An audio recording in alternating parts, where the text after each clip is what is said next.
Hafaday and good morning. The Committee on Higher Education and the Advancement of Women, Youth, and Senior Citizens will now convene this virtual informational briefing.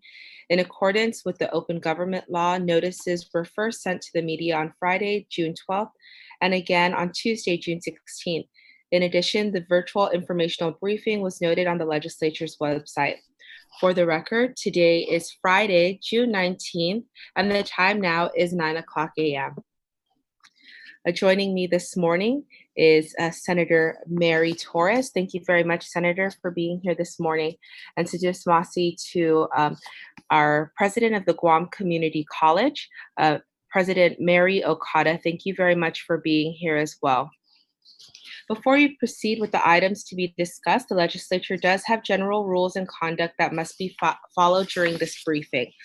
All rules must be abided by for quality assurance standards. Please keep your video on at all times and ensure you are in a room with little interruptions and adequate lighting. When speaking, please ensure you are unmuted and speaking clearly into the microphone. Members of the committee wishing to ask questions may indicate via the in-app feature, and we can go around as well to check who has questions. Please also state your name before speaking for the record. And questions should be confined to the substance or nature of this agenda. Personal inference as to the character or motive of any senator or individual participating is not permitted, and any violation of this general rule will warrant removal by the host. Thank you very much. Hafaday, good morning to all of our viewers on our YouTube channel and joining us via television. I've called for this virtual information briefing to provide the people of Guam, and especially our students at the Guam Community College and the University of Guam, an update on higher education preparedness and institutional continuity plans for both higher education institutions.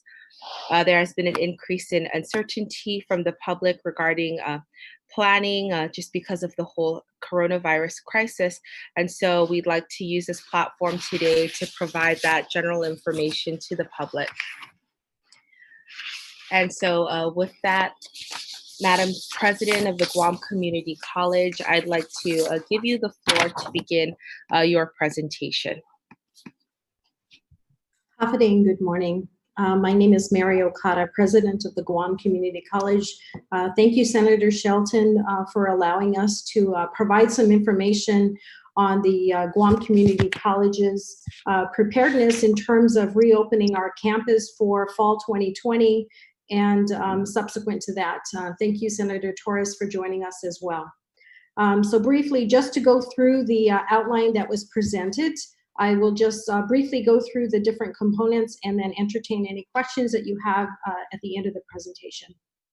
So in terms of instructional continuity plans for summer 2020, all of the GCC courses for summer 2020 are done online. There are both secondary and post-secondary courses that are currently being offered. And the secondary courses are in conjunction with the Federal Programs Office under the consolidated grant under the Guam Department of Education for students to continue receiving career and technical education courses online for some time during the summer, and also earn certificate of mastery where appropriate. Post-secondary classes are also being offered online for students who wish to continue, who opted to continue their educational journey through the summer. For fall 2020, while there are some courses that will be offered online, there are several other career and technical education courses that we anticipate offering on site. And primarily these are because some of the courses, as you know, require the hands-on components, such as automotive and construction trades. And so we will be hoping to open up the facilities so that we can continue those courses on site. We are in close collaboration with the Guam Department of Education so that we can figure out how we're going to continue to deliver secondary courses throughout the fall 2020 semester. In terms of student health services and campus safety, procedures for protecting students, staff, and faculty. There are several mitigation strategies that we are using to ensure healthy learning environments. At the onset of the return to work on June 1st, The college instituted or continued to institute the teleworking opportunities for many of its employees. This allowed for the continuity of operations while addressing individuals that had underlying medical conditions. Although our telework processes are slowly limited now, individuals that need accommodations are coordinating with our human resource office. Employees who are sick are asked to stay home. Employees are practicing social distancing, are required to wear masks, sanitize and wash their hands frequently. Hand sanitizers are available at specific locations on campus. Signs are posted in highly visible locations that promote everyday protective measures and describe how to stop the spread of germs, like wearing a mask and frequently washing of hands. For students that are a higher risk, the college will be entertaining some accommodations for virtual learning opportunities for them.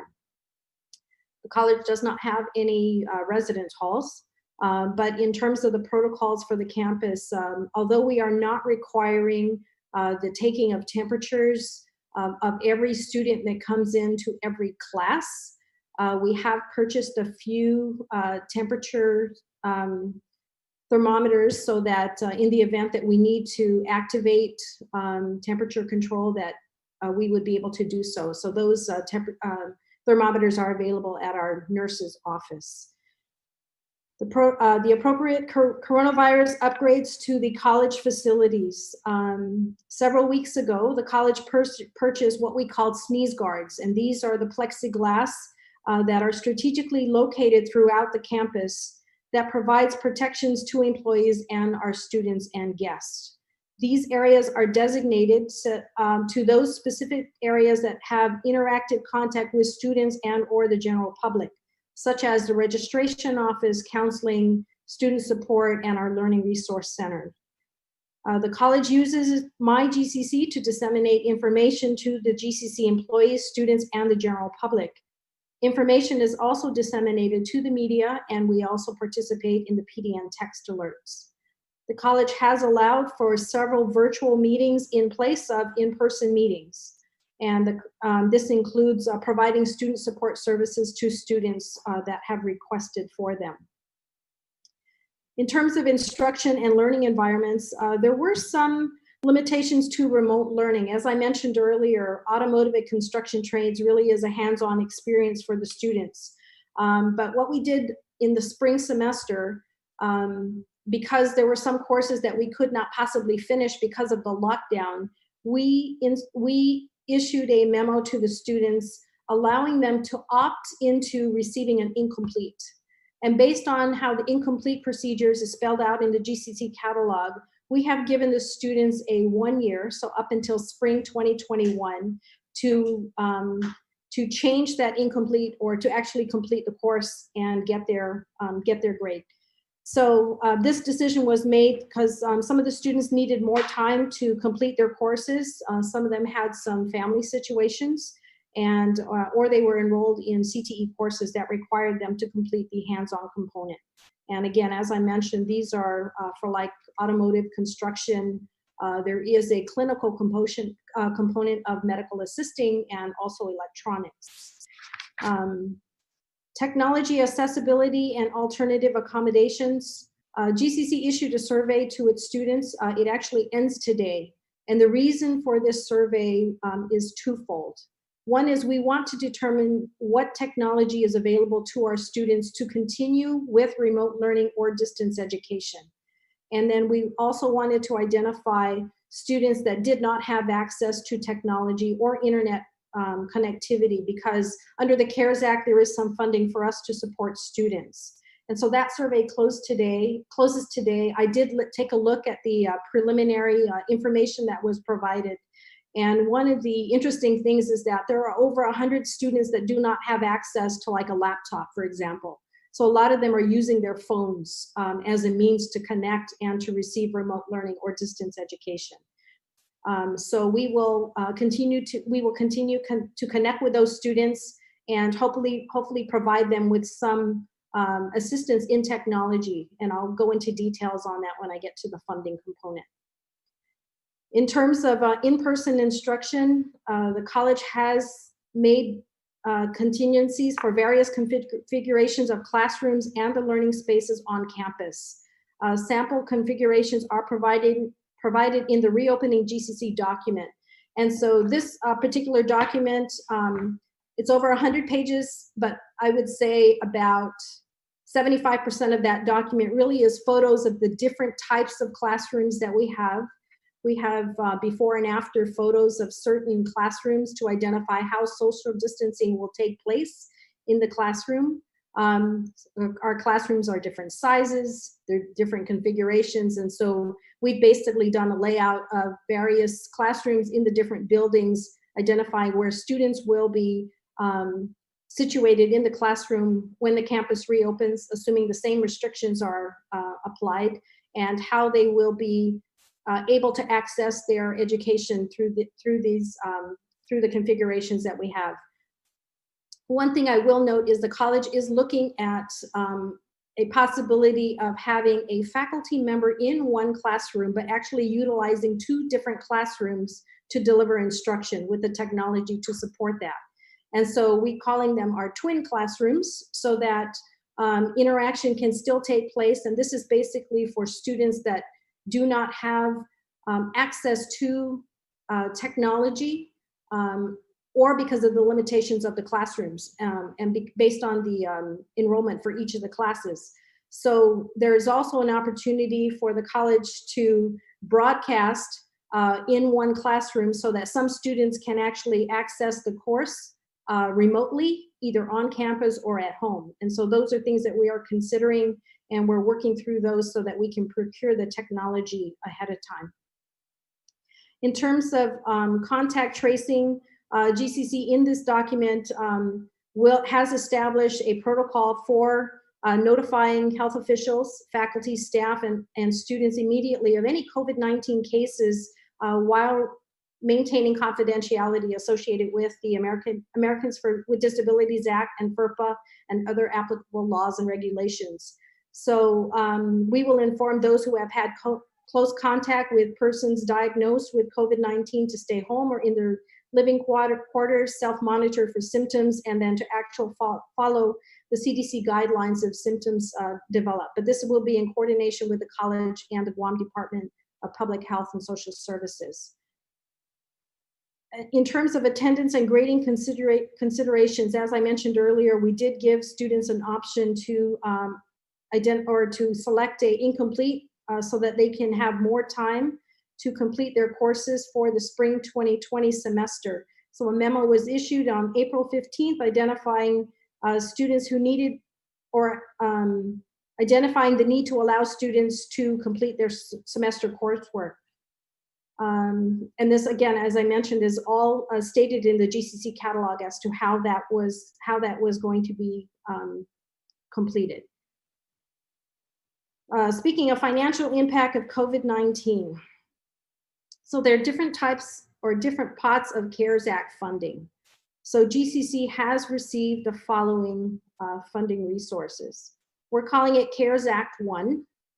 CARES Act 1 provided the college was $574,675. The project period started on April 20th, 2020 and will continue until April 19, 2021 or until the funds are exhausted. Funding was distributed to students based on their full-time or part-time status in the amount of $440 and $220 respectively. CARES Act 2 is the same amount, $574,675, with the project period of May 6, 2020 through May 5th, 2021. This funding will be used to support distance education for students.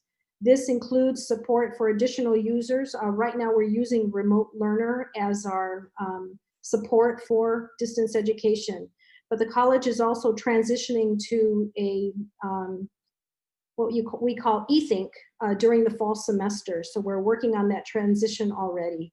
Additional funding will be provided to students for access to computers. As I mentioned earlier, it will be determined based on the survey that was recently sent out. And as soon as that survey is completed, again, we will contact those students. And our intent is to purchase a series of laptop computers that can be loaned to students in order for them to access distance education. CARES Act 3 funding was a very small amount of $4,593. And this funding was granted because the Guam Community College is designated as a minority serving institution. And so depending on the funding requirements that we need for the technology for the classrooms, technology for students, then that small pot of money will also be used. And then we got a whopping $169.20 or $170 rounded up from the government of Guam funding. This particularly was because of the information that we submitted at the time to BBMR. And at that time, we had only purchased gloves. And so we've already requested for that reimbursement, which, you know, we'll get reimbursed at $169. The college is also anticipating submitting a request to FEMA, which is right now, I mean, it's about 75% for some of the additional security services. This will cover the sneeze guards that were purchased and the increased cleaning supplies that are needed to support the campus. In terms of student financial assistance, I mentioned that earlier. The amount of money that was provided under CARES Act 1 and the support for technology that will be provided to students under CARES Act 2 and possibly CARES Act 3. In terms of tuition price adjustment, for the summer semester, we did reduce a lot of the fees, not the tuition, but we reduced the fees for the summer because the students are accessing their education remotely. The GCC tuition rates are still at the 2011 rates. So the college is not currently intending to increase their tuition rates at this time. And, but we're not also thinking about decreasing tuition rates either. We are taking a look at the fees based on when, if and when the students are going to be returning to campus. And so the fees are still up for consideration, but we haven't made a final decision on that yet. The college also, just to note that the college launched its Bachelor's of Science in Career and Technical Education, but due to COVID-19, we were unable to adjudicate the tuition rates for that program. So as the introduction of the program, the tuition rate for that first cohort for the fall semester will be at the current tuition rate. And so we will go through the adjudication process, but we will keep the rate at the current rate that is being offered to our associate's degree students. So that's all I have in terms of my presentation this morning. I'd like to thank you for the opportunity to provide this information on the strategies that the college has employed during the past several weeks. We have engaged with faculty, even during this time, with faculty Senate representatives, faculty union representatives. Our faculty have been on board in terms of providing and quickly moving into the online platform. Since the spring semester, they are going through training during the summer for certification in providing distance learning. And we anticipate that up and through December, which is where U.S. Department of Education has actually granted for programs that are offered through distance education to allow us to continue, that is supported through our accrediting agency. So they're continuing to do that work during the summer. And then, of course, their contributions to the document Reopening Guam Community College, Planning and Preparing Our Campus for Fall 2020 and Beyond will be available for your perusal later this afternoon. And thank you again, Senator. Oh, thank you very much, President Okada, for that presentation. And it sounds like you've been hard at work planning and preparing to keep our students and the staff of the Guam Community College safe. And I have a few questions for you, but I will let my colleagues go first. But before you do that, I know that you have taken an active role with the Department of Labor, helping them stand up the Pandemic Unemployment Assistance Program and the Processing Center. So can you just speak to that a little bit and how they're using the campus for this initiative right now? Yeah, so basically when the information about the Pandemic Unemployment Assistance Program was mentioned in the media, Director De La Sola and I connected, and we know that it's going to take a lot to get a location or a processing center, to stand up a processing center. So because Building 100 was completed in the middle of the semester for the spring, the building basically had, except for faculty offices and staff offices, had not been occupied in terms of classroom space. So we had them come, Department of Labor representatives come up to the campus to take a look to see if the use of that facility can help meet their needs. So the college identified 10 classrooms, and then we have a student lounge that is in the middle of Building E that kind of joins Building 100 and Building 200. There is a student lounge downstairs, and then we had a workout room upstairs that was available. So the workout space and the student lounge was converted into the call center. And the college expanded its telephone services with GTA to allow for 24 telephones to be activated in that location. We also activated one telephone for each of the 10 classrooms that were going to be utilized. In addition to that, because the college already had the tables and chairs, we configured the space so that the 6-foot distancing would be set up in that configuration, and we moved the additional furniture to the side. We did reach out to Xerox, and they have provided us for the processing center complimentary use of Xerox machines. And then the college identified up to 80 computers, laptops and desktops that were situated in the campus in various computer labs, and they were all configured into that space so that the computers can be used during the summer. The campus was closed, and so we were able to deploy those 80 computers into the 10 classrooms and the call center space so that they can utilize it for the time being. So all of those were set up by the Management Information Systems team here on campus and with the GCC facility and maintenance crew. So they have been using the facility. They will be using the facility through July 31st, at which time they will be identifying an alternate location to relocate their processing center. So they've been on campus for at least since the beginning of the month, and they've actually started taking the public since about the 15th of June. Thank you very much, President. And I know that was a big undertaking on your part, and we thank you for your service and to help to stand up such an important program. So thank you very much. Now, Senator Mary, do you have any questions? Yes, thank you, Madam Chair. President Okada, I was just wondering if there's also some projections for the enrollment numbers coming up and how that might impact the revenue stream to the Guam Community College, if the numbers should plummet or remain steady?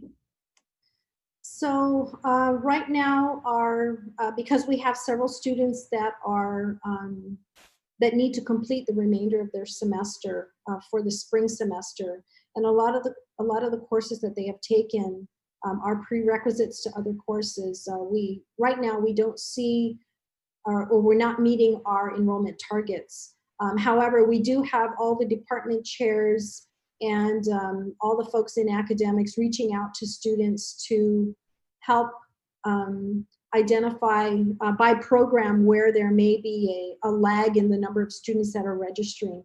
We are hoping that by providing students with access to the technology, that they will be encouraged to continue their post-secondary education. So we're tracking that very closely, and again, the tuition and fee revenue for the institution is a component of our revenue. But so basically what will happen is we will, of course, provide all the courses for our full-time faculty before we start to hire any adjuncts, unless there are adjuncts for specific classes that we will need.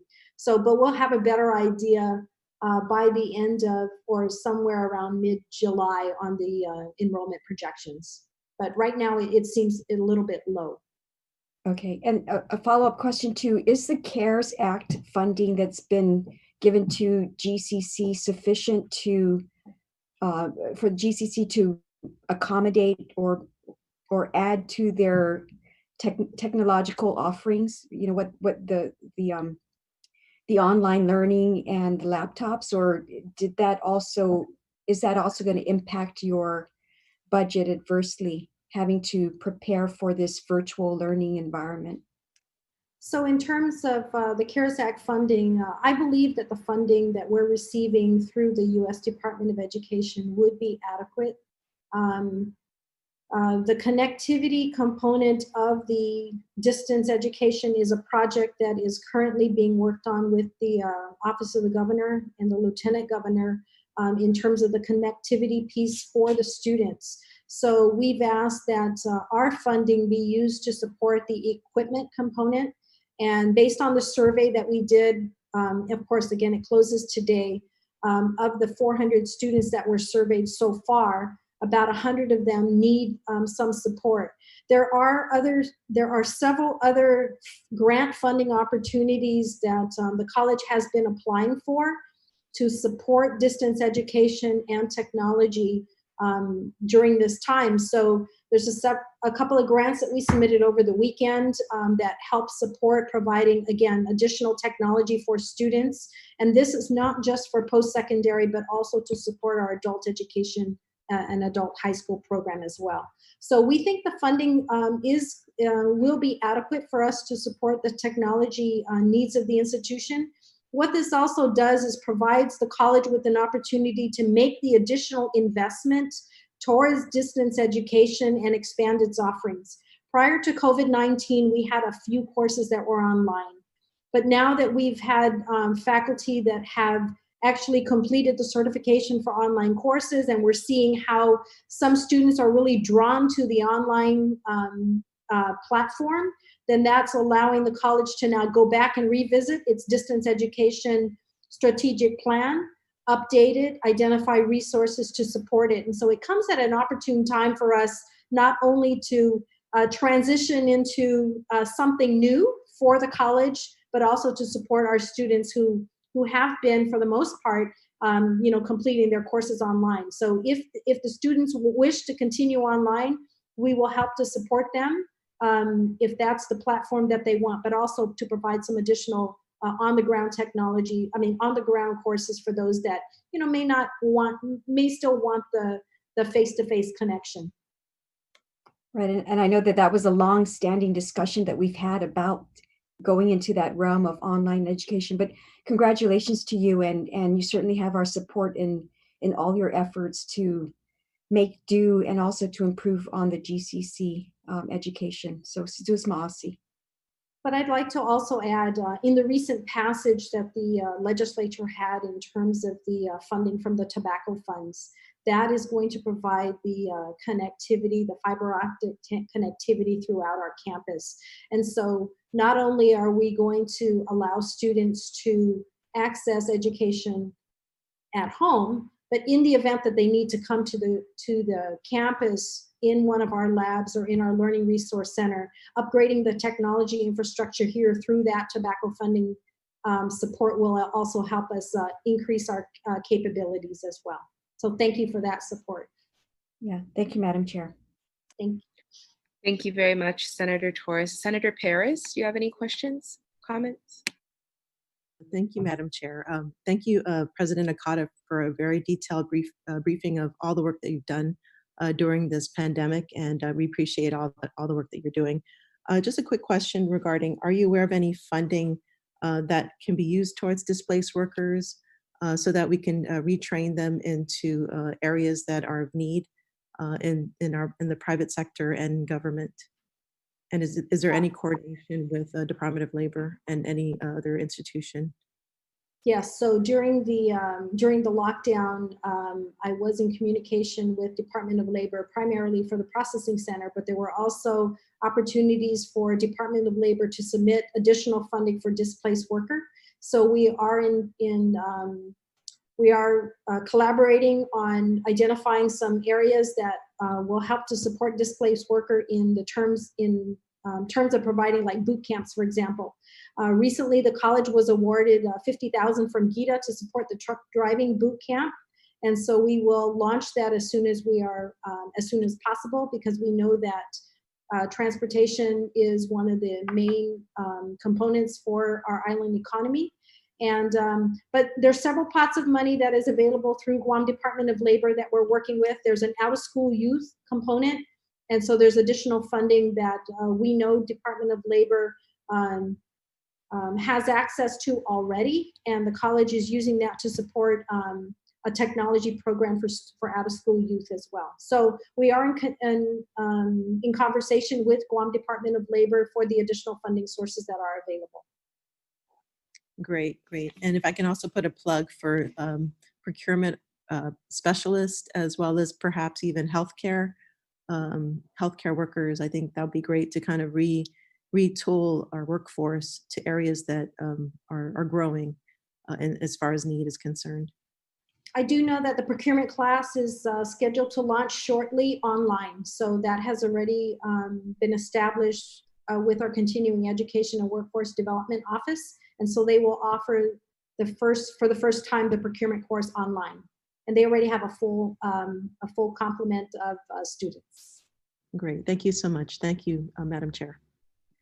Thank you very much, Senator Perez, and thank you very much, President Okada.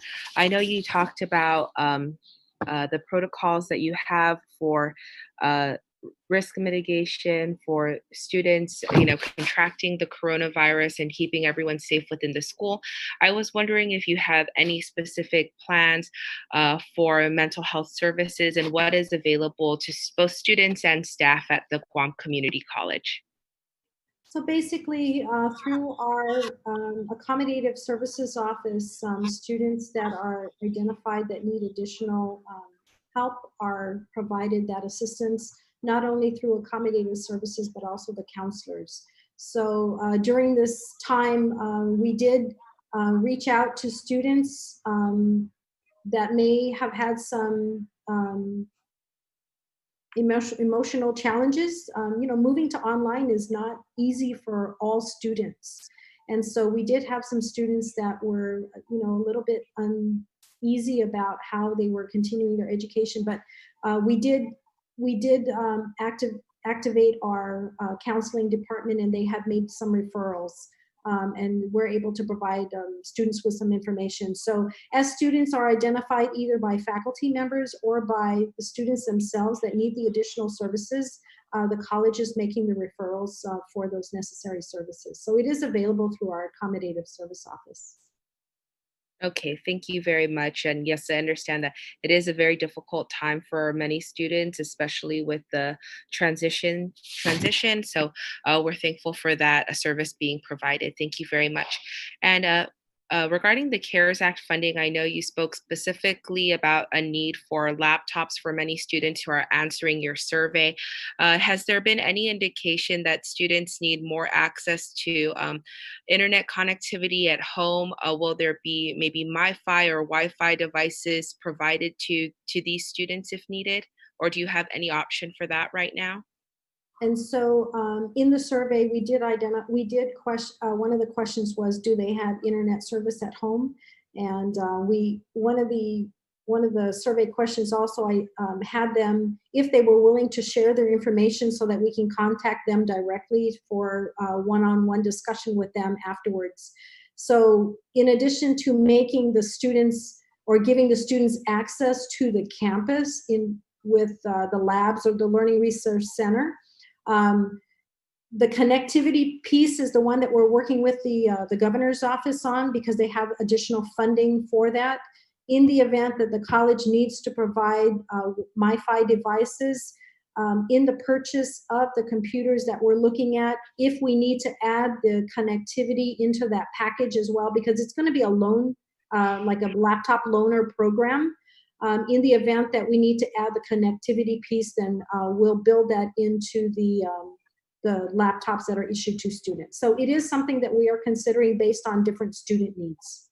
Okay, thank you very much. And if there are no more questions from my colleagues, Senator Torres, Senator Perez? Okay, well, I'd like to thank you very much, President Okada for all the work that you're doing, and please pass along our thanks to your faculty and staff as well for helping the Department of Labor and for all of the efforts to ensure that the students have been able to transition to online classes and to keep them safe when we're ready to head back into the classroom. So thank you very much for that and for all of the information that you provided today. We'll now take a quick recess while we transition into the University of Guam portion of the hearing. Again, thank you to President Okada and GCC. And so we will take a quick recess now.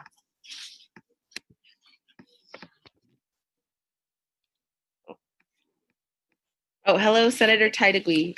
Just joined us.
Hafa and welcome back to this virtual informational briefing on higher education preparedness and institutional continuity plans.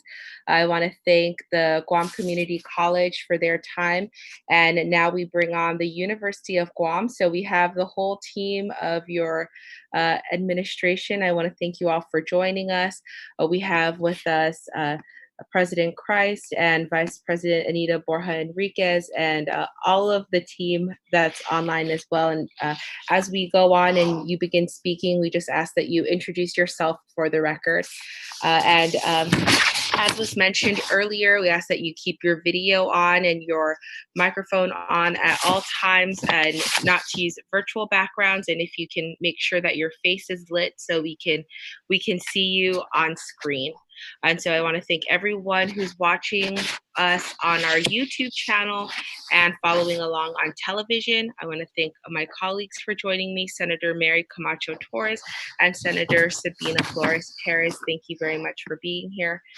And now I'd like to introduce our president of the University of Guam, Thomas Christ, to give us an introduction. We do have a set agenda, and I know you all have a presentation to give us today. And I do also want to mention a big congratulations to the University of Guam and all of the students who graduated yesterday. Congratulations. That was a beautiful online ceremony, very impressive. And we were all watching along on Facebook last night.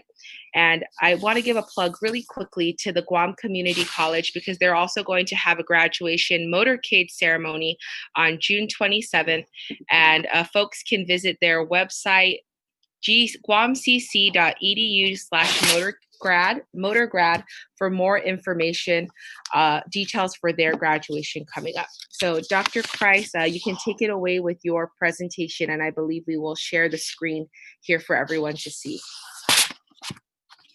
Thank you, Madam Chair, and thank you, Senator Perez and Senator Torres, for participating and inviting us to come. I thought I'd start with just introductions. So three of us are scheduled to do part of this briefing. So I'll mention them, and then we have a group of other people who are available for the Q&A if you touch on their areas. So first we have our Senior Vice President and Provost, Dr. Anita Borja Enriquez.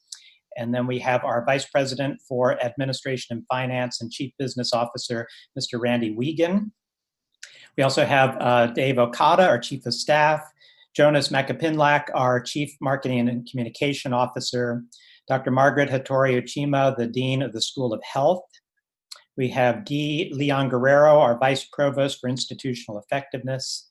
We have Dr. Troy McVeigh, our Vice Provost and Director of Graduate Studies. We have Manny Hechanova, our Chief Information Officer. We have Dr. Roseanne Jones, the President of the Faculty Union and Professor of Economics. We have Dr. Mary Cruz, our President of the Faculty Senate and Professor of Political Science. We have Dr. Lawrence Camacho, the Dean of Enrollment Management and Student Success. We have Carlos Taitano, the Director of the Global Learning and Engagement Office. We have Rachel Kubicub, our Associate Budget Officer. We have Remy Cristobal, the Registrar. And we have Mark Duarte, the Director of Financial Aid. I think that covers the group. And now I'll move into the slide presentation on a virtual information briefing. And so first, since this is really focused on how we've coped with the COVID-19, we have for our next slide, the contributions of the university during this time. I think the virtual commencement yesterday, we'll have a little bit about that later on, but I think it was a nice way to sort of highlight the way that the university has coped. I'm so proud, and I think the legislature should be very proud of your University of Guam for the way the faculty, the staff, the administrators, the students, even alumni, and former employees, retired employees have all come together to help Guam cope with this phenomenal worldwide unprecedented pandemic. So as you all might know already, we can switch to the next slide, please. There, thank you.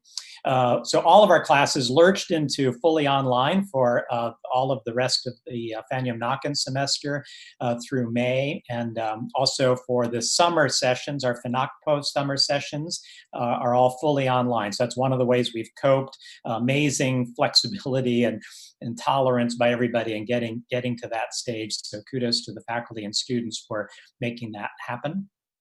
We also had hosted the UOG live stream telethon. This was run by Norm Analista, our Director of Alumni Affairs and Development, and with lots of help from our marketing communication. It was entirely, and also from the Endowment Foundation, the UOG Endowment Foundation. So this was all completely put on by the university with every penny of the $41,000 in cash donations going to relief efforts. So there was no administrative overhead or any of that kind of thing. So amazing, more than doubled our goal, bought PPE for the relief efforts. It's really been, and food and other kinds of things to make the health centers all work properly. So that's been really good.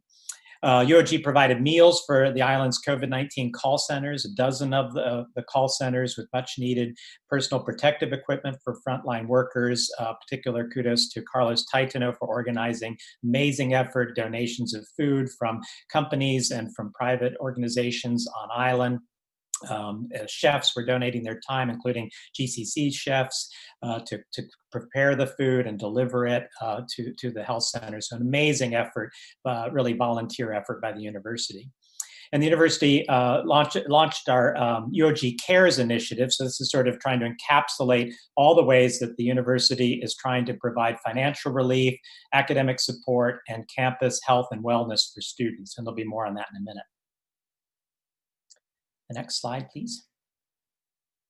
So the shift to 100% online learning was, as you all know, from March to May, the Fanium Knockin 2020 semester and all the FNOPCO sessions are all 100% online. Amazing work by the Office of Information Technology led by Manny Hechnova. They trained over 200 faculty, staff, and administrators on the Moodle platform and tools such as Big Blue Button and Skype and MS Teams and Zoom and more. UOG found that high-speed, dependable internet access was not readily available to all and began to address this issue. And so we collaborated with GCC and GDOE and with the governor's office to try to get digital equity for the whole island, as much access as possible for internet access, as well as equipment to enable us to do the kind of online learning that we need to do during this emergency, and also for the future. I think this is really a future-looking opportunity for all of us to invest in expanding our digital capacity in Guam. Thank you. The next slide, please. So bridging this digital divide. So broadband for all students is a great goal for us. So we've worked with Docomo, Pacific, and GTA to offer UOG students and employees internet and mobile service. To address island-wide internet connectivity, UOG, GCC, and GDOE are collaborating to identify resources under and options for providing broadband service to students served by all three institutions. So Guam has a very, very high-quality connection to North America, to East Asia, and now to Australia. We can really take advantage of this for future for entrepreneurs, for new businesses, for new jobs. So this is one way that this lurch that the pandemic caused us to do, we can really turn this to advantage. And I think there's a lot of potential for call centers, for financial services, for all kinds of things that we haven't even imagined yet, including esports and so on. There are lots of things that we can be doing if we can improve our capacity for connectivity, the equipment available to students, to families, to faculty, staff, and so on, to really take advantage of this emergency in a way. Thank you. The next slide, please. So bridging this digital divide, we are going to focus at UOG on providing computer equipment, including desktop, laptops, tablets, and smartphones. We're training and supporting students and faculty to build an online learning community. So students should recognize that what's coming in the next several semesters will be a lot better and much more trained and prepared online learning experience. And also we'll be doing a lot of hybrid, taking fuller advantage of online resources even in face-to-face classes. And we're working toward 24/7 live technical support. So a lot of things in OIT and also with our admissions and so on. We're doing a lot more chat rooms and live support to make this kind of environment much better than what students experienced in the kind of emergency lurch that we had in March through May. And on a local and regional level, we're discussing internet connectivity options to leverage UOG's GOREX, which is short for the Guam Open Research and Education Exchange, to transit educational traffic. So this capacity that UOG's information technology has to connect all over Guam and in the region and beyond is really something we should pay attention to as a way to develop new industries, new jobs, new opportunities for Guam and the whole region, and to tie us together in a much more effective way. And we're developing a consortium with local and regional colleges for information and communications technology. So this is resources, training, and software subscriptions. And so Manny Hechanova, as the CIO, has been meeting with the CIOs of all the colleges in the region, and I've been meeting with the presidents of all the colleges in the region, including, of course, Mary Okada, and we're working on trying to improve our connectivity and partnerships across the region. Next slide, please. So the UOG live stream telethon I mentioned earlier raised a grand total of over $71,000 combined in the cash donations from the telethon itself, as well as sponsorships and donations of food and other materials, PPE and so on, Rotary clubs and other organizations, Salvation Army, many organizations contributed to all of this material. Over 40 Tritons and community supporters participated in the production and segments of that telethon, which I think was a great success, and it helped us actually prepare for the virtual commencement yesterday. And we had over 12,000 live views on Facebook for the telethon. So really great success. We're really happy about that. Next slide, please. So the call center support. So at the very beginning of the crisis, UOG stepped up to offer space and support of all kinds for the call center for the Department of Public Health and Social Services. That's been a great partnership with DPHSS. And so kudos to the School of Health and Dean Margaret, and also Carlos Taitano for making this all possible, and Dave Okada and Jim Hollier and lots of other people supporting this group of callers for the call centers for the COVID. And so that's been going on since the middle of March. The GLE, the Global Learning and Engagement Office, handled all the meal deliveries, and incredible marshaling of resources to make this happen. So $85,000 raised in cash and in-kind contributions for meals, 12,596 meals delivered to the call centers all over the island, $60,708 in personal protective equipment provided to frontline healthcare workers, and a total of 688 hours of personal volunteer time went into this effort. So I just hope the legislature and the public will recognize this tremendous contribution and partnership across the island. Lots of organizations involved in this. Next slide, thank you. We packaged a lot of the things that we're doing at UOG to help students continue their education or to begin their education for the new graduates or those who've stepped out of education for a while. We're happy to have them back during times of economic challenge. Getting education and training is the best thing you can do, and I'd like us all to be encouraging people to think about getting training and education and degrees during this challenging time. So we're attentive to the financial relief. So we provided a 5% tuition rebate. We've reduced fees, particularly for things that are more applicable to being present on campus during this sort of online environment.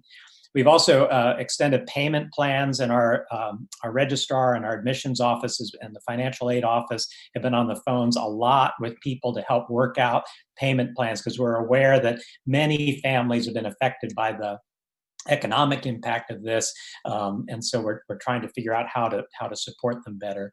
And then the financial aid effort has been really tremendous, trying to figure out how we can make sure that students are taking advantage of as much as they can.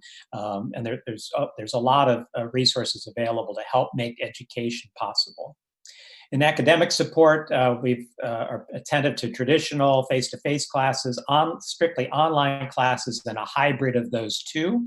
And so we're also offering digital course materials, and we have partnerships now with internet service providers to improve affordable internet service. We're trying to extend that capacity to as many students as possible. And then in terms of campus health and wellness, we've provided masks for all students and employees. We've developed very complex, we'll have some more detail on this, complex continuity of operations plans and plans for face-to-face activities while maintaining social distancing and disinfection and that kind of thing. And then particular kudos to our ESA Center ESA Psychological Services Center that's providing health services to the entire UOG community and the entire Guam community. So it's really been tremendous.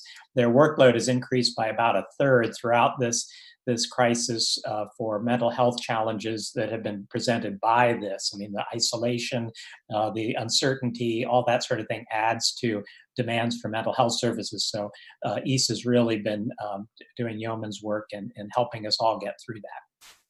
Next slide, please. So here's our virtual commencement ceremony last night. We had 23,000 views. We had 3,900 engagements and 162,000 reached, in terms of lots of people were watching on one computer with a room full of family and friends. So that's been really terrific. So thanks very much. This is also available to watch on, if you want to watch it again or watch it for the first time, on YouTube. So thank you very much for that. Next slide.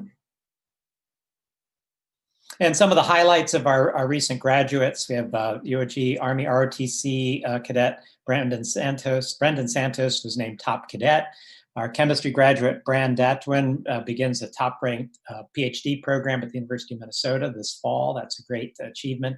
And Alyssa Gordon won the Sociology Program Student Award. So a few highlights of graduates, a tremendously successful and accomplished class of 2020. And we're really proud of them all. Next slide, please. So here's some pictures of the meal providers, this huge effort that's been going on for months now with thousands and thousands of meals provided and PPE and services, tremendous contributions from companies and chefs, particularly for preparing all of this, lots of restaurants helping, hotels. So it's really been an all Guam effort. So thank you. Next slide. So here's some pictures for donations of money, of materials. People sometimes ordered material in, on their own accounts and then donated it to the hospitals, to the health centers. You see the making of masks. We've used our 3D printers to make face shields. We have sewing machines in the call centers making masks. It's really been an amazing effort. I'm so proud of them all. Next slide, please. And another thing to pay attention to, I think, in all of this is that our nurses and our School of Health and our social workers and our counselors have been working just amazing overtime, extra hard to deal with this. They really are the frontline workers. And we graduated our seniors, nurses early, which is a huge effort for them and for their faculty. We got them all into the front line, amazing effort. And we're continuing, our faculty, our nursing faculty, and the others are continuing to produce these healthcare workers, these frontline workers to help us prepare for whatever is to come.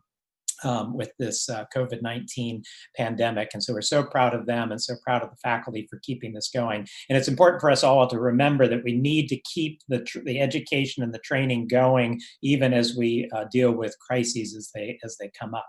And so we're very pleased to be able to have our students are continuing. We've increased the intake into the nursing program by a significant percentage. So we have a much larger class now. So we're able to meet we already had a demand for more nurses.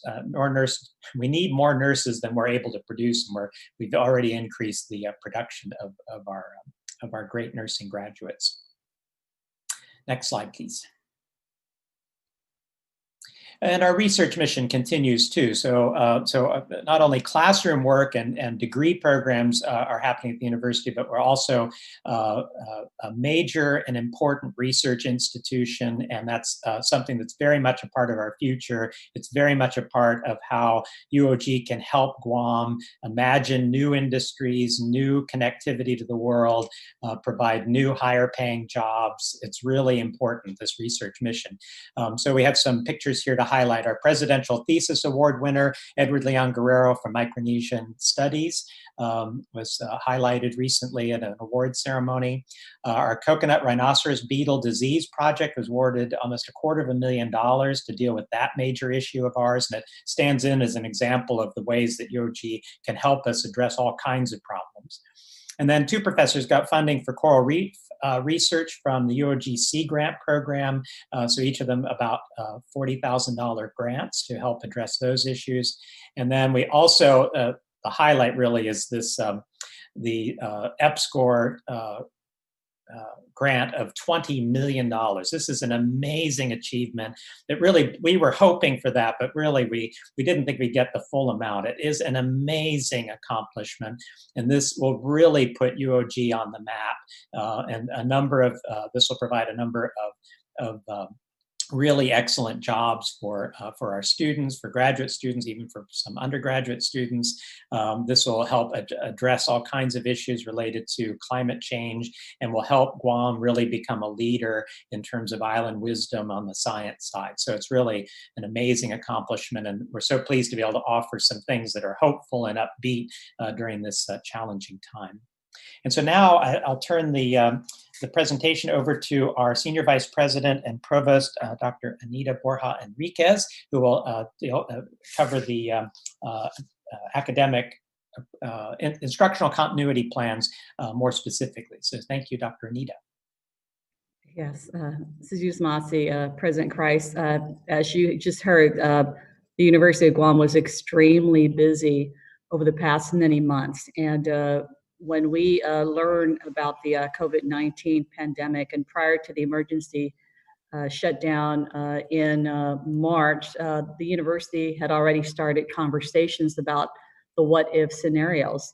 And fortunately, we were able to mobilize quickly to determine what will happen with the rest of the semester, given that students will be embarking on spring break, which is really right before the midpoint of the academic semester in our spring Phantom Knock in 2020. And so the decision based on the assessment of our IT infrastructure, the state of readiness to be able to handle a complete online pivot of all of our courses, that among other considerations, we made that decision. And it didn't go without also determining how would that bode with our regional accrediting body, the WASC Senior College and University Commission, and receiving guidance as well from the U.S. Secretary of Education, allowing the higher ed institutions to be provided flexibility with regard to continuity of its delivery of courses. And that was the green light for us to take advantage of shifting all of our courses without going through a substantive change application process with our regional accreditors, which is really part of the regulations to move everything online. We did have many conversations across our shared governance processes with administrators, with faculty leaders, the heads of the Faculty Senate, as well as the Faculty Union, the head of the Student Government Association, and especially our university community with regard to what we will be doing. So an academic research, extension, and service continuity of operation plan, or what we call the COOP, in addition to a continuity of operation plan under the Enrollment Management and Student Success Division, under the leadership of our Dean of Students, had to be developed. And those particular plans had to be as clear and complete as we could possibly make them, and subsequently had to be communicated to our university community, our faculty, our students, as well as our staff in general, so that they would know what the game plans were. And that served as the roadmap for how we were going to continue our operations. We were cognizant of not ignoring the dire challenges that our students were facing, especially our faculty. And the things that kept us up at night really were the digital divide, or the gaps with regard to access to connectivity, and how we're going to do that. So along with the deployment of our COOPs, we also wanted to reach out to our internet service providers, and we were very fortunate that they offered at the front end some level of assistance in the form of handheld devices as well as MiFi. So we had GTA, Docomo Pacific, as well as IT&E actually providing those as in-kind support at the front end. So with the declaration of the emergency, we decided that as students were exiting from their spring break, that they would also take advantage of what we called a virtual field trip. And that was the week that they returned to the semester along with our faculty. That virtual field trip consisted of a series of training sessions or webinars that were made available by our Office of Information Technology under our Telecommunications and Distance Education Office, or what we call TDEO. And that is under the leadership of our Chief Information Officer. So very grateful for having those particular webinars available. Our CIO can speak to the particular topics in which they covered. What was also equally important is to know how our students were doing, know how our faculty members were doing. So 2 separate surveys were developed and ultimately launched to gather this feedback. I have online our vice provost for institutional effectiveness, who with others had helped to finalize and analyze the results of the survey responses, and could speak to that. So from those survey results, we were able to gauge how our students and how our faculty were doing, and how they were responding to the shift to 100% online instruction and online learning, the challenges they were experiencing, the type of supports they needed. And all of those were very instrumental in helping us to further determine what additional services were needed, what additional gaps needed to be closed. We provided within our continuity plans topics relating to grading considerations, how evaluations were being done, office hours, contact hours, thesis submission, academic tutoring support, which included virtual or online math tutoring support, as well as a virtual writing center support, online student advisement, admissions and record services, application for degrees, including a very important support from our ESA Psychological Services Center, which remain available not only to our students, but also to our faculty, our employees, and to the general public. So the ESA Center was very instrumental in providing that general major support, and they had been reporting on a regular basis through their dean to the president the numbers of clients who represented those issues that were COVID related. And so we also felt that with the continuity of operation plans, that there was an opportunity to update those as we went along, planning for the FNAPU or summer sessions, as well as the Fanutsanan or fall semester. So with the authorization to remain online, and with subsequent issuance from USDOE and through our regional accrediting body, the WAS Senior Commission, that allowed us to continued flexibility in delivery of our courses, which meant that we could do that online. Up until December of this year, we elected to move all of our courses online as well during the Finakbuk summer 2020 sessions. Now with the Thanusanan semester, provided that we move into P-Core 3, we do have what we call the University Pandemic Plan and Procedures for Operating under P-Core 3, or we call it the UPOP 3 COOP, to supplement our Academic Research Extension and Service COOP, as well as our EMSS COOP. And so we did a survey of our academic units, our schools and colleges, to identify what was fall or Thanusanan semester going to look like for students, and what percentage of those courses will remain fully online, what percentage of them will be a mix of both online and in person, and what percentage of those courses will be in person on campus. Now, granted, the in-person on campus 100% requests would be on the basis of those special types of courses that had to have access to labs, whether it be engineering or science-related labs like biology, chemistry, and art studios where equipment and other supplies were specifically located on campus.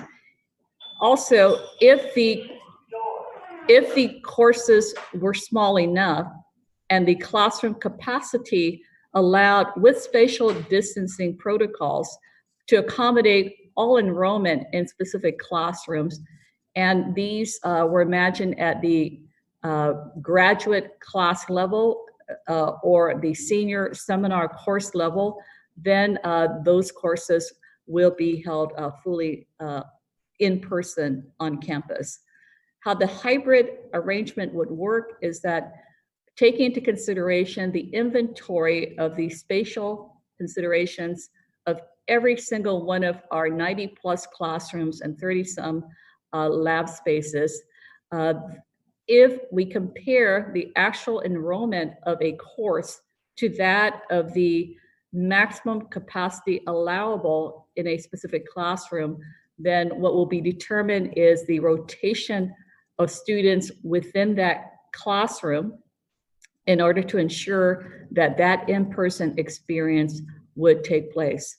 For incoming freshmen, we made a decision for our first year seminar course, FY 101, that the students will have a mostly in-person experience. We are piloting one of those FY 101 sections to remain fully online so that we can use that as a basis for comparison, and it will be on a preferential level by the students who register for FY 101.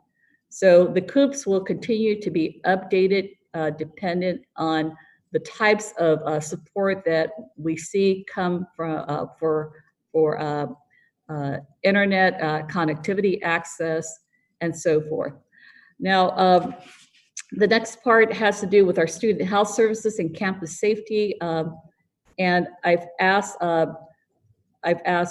Dean Lawrence Camacho, our Dean of Students, to be able to provide some background here. So Dean Camacho. Yes, ma'am, thank you.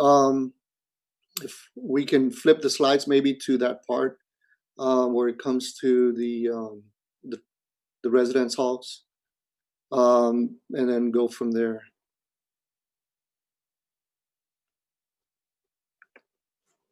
So back one, go up one.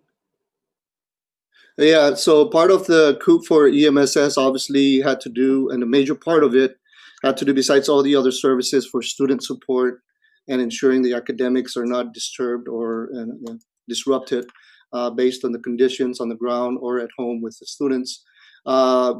We managed and we elected to ensure that the students that were were here in the residence halls that could not make it home based on flight unavailability and the airports being closed down in their home islands, were brought to the point where safety was in place for them. One of the biggest goals, obviously, was safety, to ensure that they were safe and were not distracted in their academics while they're here. And then the other goal was to ensure that making sure that their academics, again, were not distracted. But we started with 210 students in the beginning of the pandemic and the COVID conditions, keeping us at that. We had a very big goal of ensuring that students who were, because of the 210 students, most of them, about 80 to 90% of them, were two per room, living in two students in one room. So we had a goal to spread them out to make it to a point where there was only one person per room. How we did that was we encouraged and actually asked the students, those that could actually afford to leave and were able to be prorated the fees that they had paid in to the room and board, were given that opportunity to leave. And then so they left. So we went down from 210 to about 190, and we sustained 190 for approximately 2 months. That was hard, not easy to ensure the safety being kept there at the dorms. But some of the things that we did, as you can see here, screenings daily. Had the nurse really come in every day with the RAs and go around and check in each and every one of the students out of their rooms for medical conditions, and also ensuring temperature checks. Sanitation, we increased and we ramped up our sanitation efforts in accordance with, again, the COVID-19 sanitation guidelines. And then we closed down temporarily the common areas to ensure that students were not congregating and preventing the spread from that point. And then identified an isolation facility down at the Marine Lab, which was great. It was an 8-person, if we had to go up to that point, that could be isolated. The end state and really the results of all this really, and we did get to that point where only one person per room. We managed to get to that point, but the happy result and the success story is that only one person was identified with high fever, and really was able, we were able to isolate that individual. Not COVID symptom or anything like that was the end result. Coming back to the dorms, and we managed to successfully get through the spring semester, or the Fenimmorakan semester. Going into the summer, we are down now to 88 students in the dorms, and we're waiting for some of the airports again for those students that are on standby to go home. If you can imagine, and I'll just end it with this, we wanted to get down from that 150 down to this 80 percentile, or 80 number of students in the dorms, but some of the students even made it to the airport ready to go home, and they checked out of the dorms, and we had to check them back in. And with that, we were demonstrating to, and you can see the picture here with our counselor generals from Palau and the FSM in particular, the type of caring that your university had for the students that came out of their own home islands and their government. So that relationship was awesome. We had the opportunity for them. We actually gave them the opportunity to come in and provide supplies, food supplies, meals, and all that.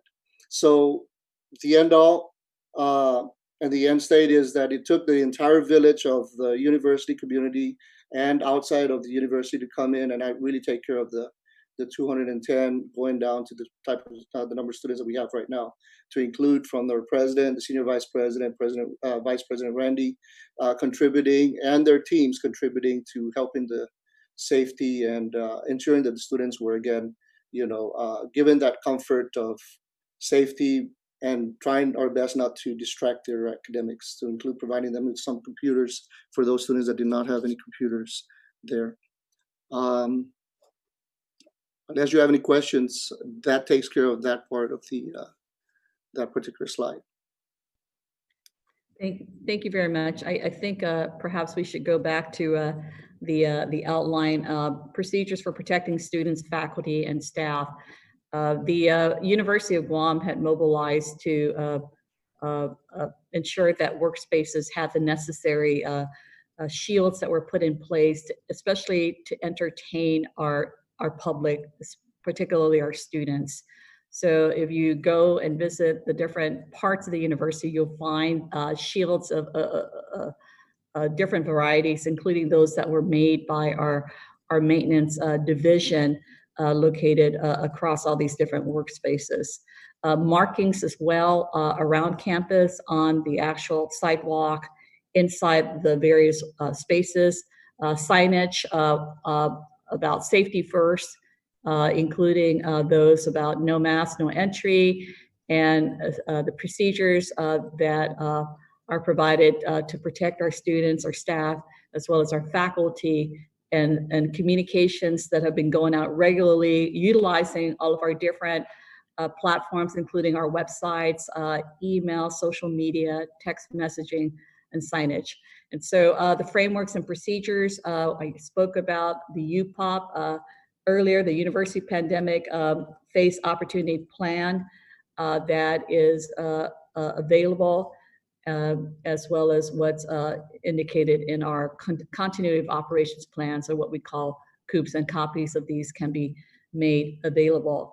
We recognize that in terms of having access to the campus, especially for students who do want an opportunity to be able to meet in class, that with the spatial distancing and the markings within each of these different classrooms, we realize that part of the upgrade to our classrooms is having the correct technology in order to engage in what we call lecture capture.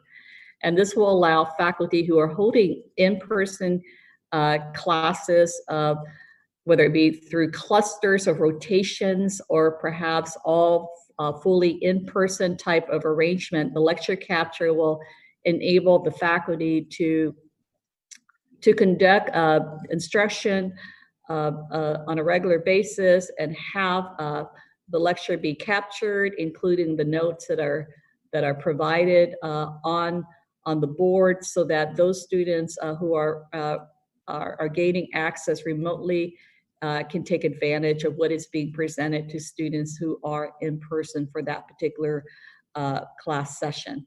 So everything is still in its strengthening process at the university with regard to our infrastructure on IT, as well as with regard to ensuring that everything has been factored in for safety and protection, including the supplies that are needed, what will be made available to students who do come on campus, and certainly what are being made available to all of our employees, including our faculty.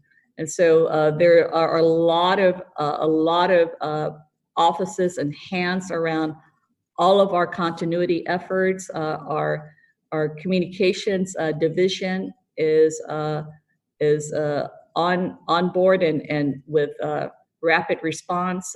We have been meeting since early part of the Phantom Knock-in semester on a daily basis. A number of us have experienced virtual meetings at least 8 to 15 times a week. And so you can imagine a lot of the communication that's going on, which includes our faculty leaders, to ensure that we are all on the same page, considering the many different facets of activities, initiatives, programs that the University of Guam is engaged in. Thank you. And so for the next section on instruction and learning environments, and we can just get to that slide, please. The first thing has to do with the limitations to remote learning. And with regard to course expectations, that hasn't changed. And anything that is provided within the course syllabi by our faculty obviously has not changed. And so the quality assurance and continued assessment are still the same. Reasonable accommodations with synchronous and asynchronous course content delivery modes are emphasized and are being made available.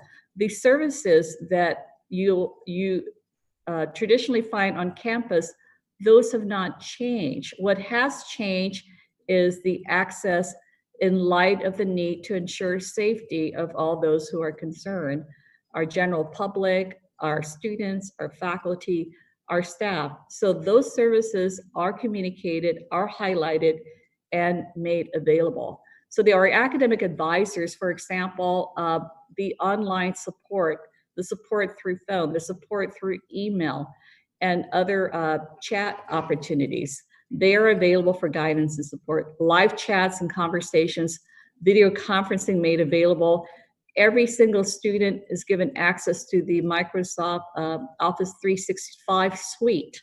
And that suite of offerings, coupled with the Moodle learning platform that we use, all of those serve as a basis for access to support, access to their courses, access to their instructors, and so forth.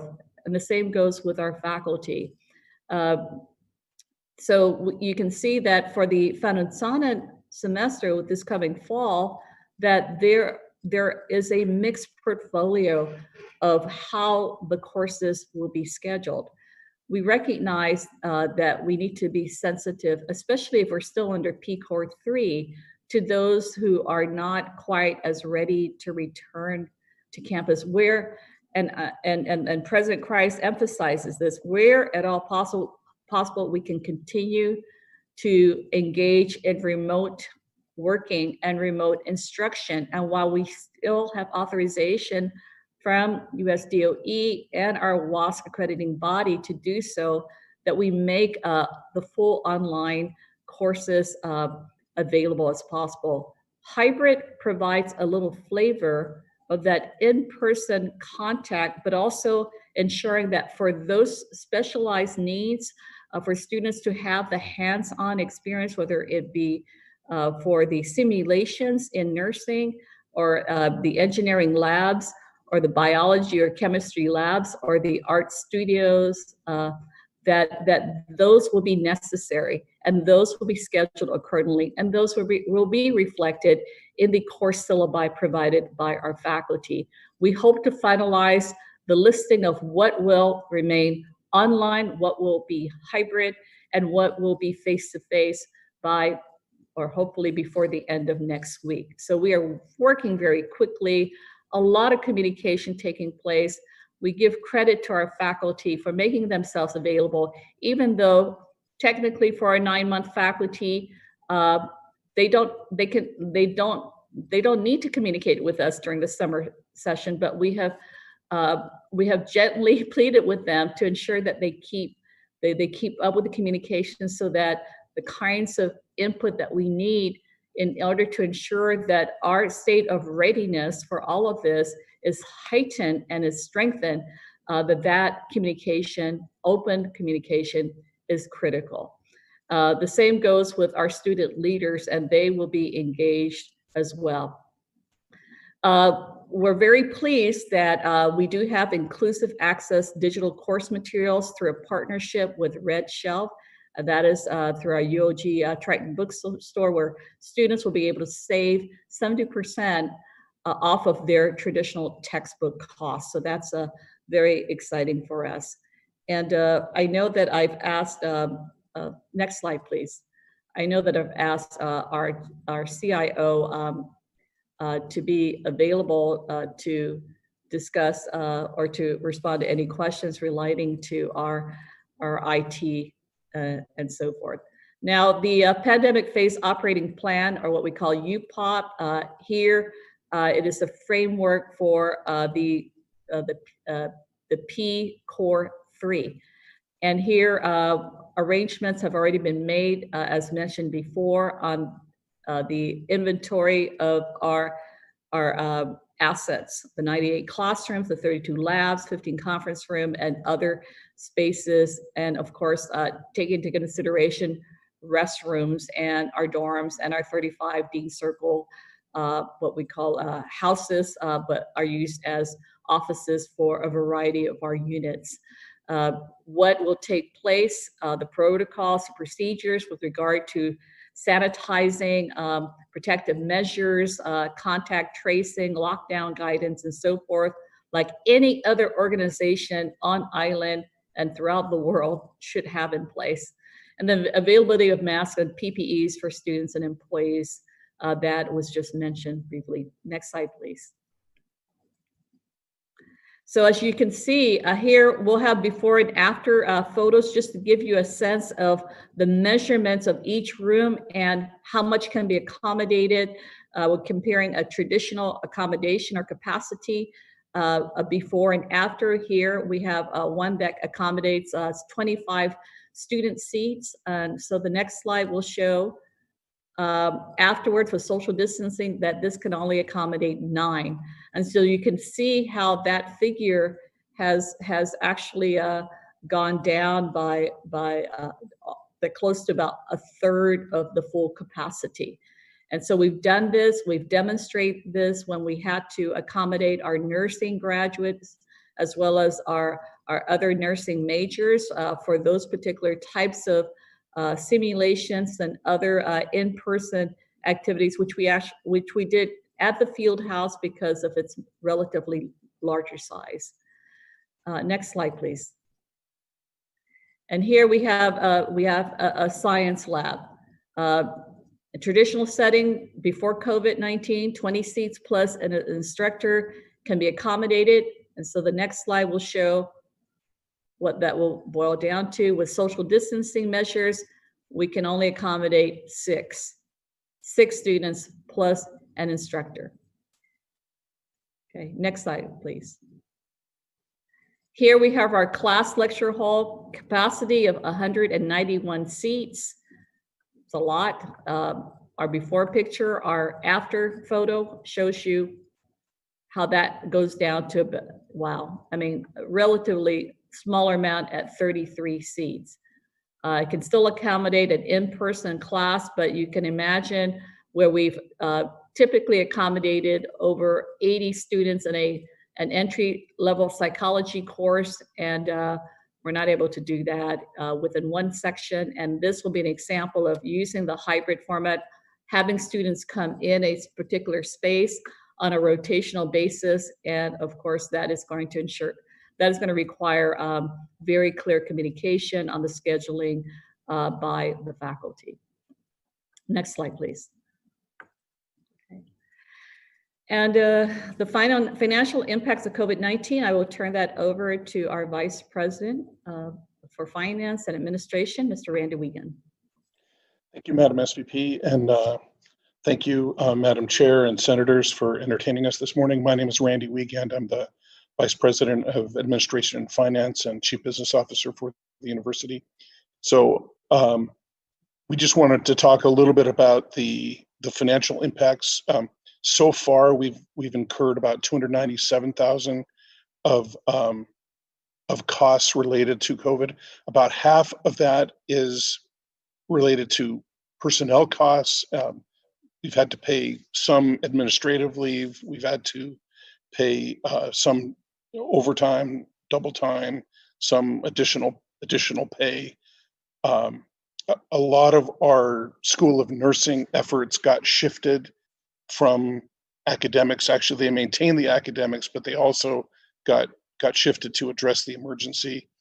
Our Marine Lab and CNAS, College of Natural and Applied Sciences, got together and they worked on putting hand sanitizer together to help provide those materials for the crisis. We've purchased some masks, some face guards, some other equipment.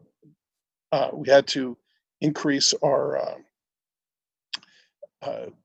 security footprint for a period of time. We had a call center on the campus, and there's been a lot of people walking and coming to campus, and they were getting very close to the call center, and we felt like we needed to have security dedicated to that to keep that away. We had to amend some contracts for food provision for the dormitories and our students that are staying there.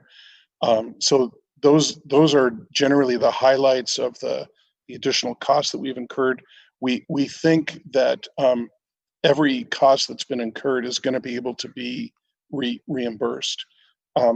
We've had 1.3 million of revenue losses that have been estimated, and I think we've talked previously with you about our professional and international program unit that brings in students from Asia and gives them English language immersion experiences. And we've been taking $450,000 a year from that unit. This is the profit that they make on their endeavors, and we've been using that to supplement university costs. And of course, when the virus hit, we could no longer allow the students from Asia to come and have these experiences on campus. So that's been a revenue loss. The Triton bookstore has been closed, and so revenue that we normally get, we haven't been able to get. And also our Calvo Fieldhouse, we normally rent that out and can make money on that throughout the year to help offset our costs. And that, of course, is gone, as we're not entertaining anybody to rent out the field house. So those are the bulk of the revenue losses that we've been encountering. We've also done some scenarios, and we'll get into that on the next slide, but our unit of enrollment management student services has advised us that a 10% decline in enrollment year over year from Whanachanan 2019 to Whanachanan 20 is probably the best case scenario. So we've been looking at an enrollment decline of anywhere from 10% to 30%, which could be anywhere from a 2 million to nearly 6 million decline in revenues. And so if we could go to the next slide real quick, this just shows different scenarios that we're looking at. The far left column, that's our request that we made to the legislature. And we had, said that is our optimal circumstance, that we feel like for the university to run optimally, that's the amount that we need. We've been expecting a flat appropriation, which is in scenario A, and then scenario B is showing a flat appropriation with a 10% decline, and then C and D are 20 and 30% decline. So we're looking and trying to figure out how will we be able to survive in these different scenarios. It's going to be very difficult. We've cut basically everything that we can cut. Every expense that we're incurring these days has to be approved by myself and the senior vice president. We're trying to make sure that there's nothing that's spent that can be avoided.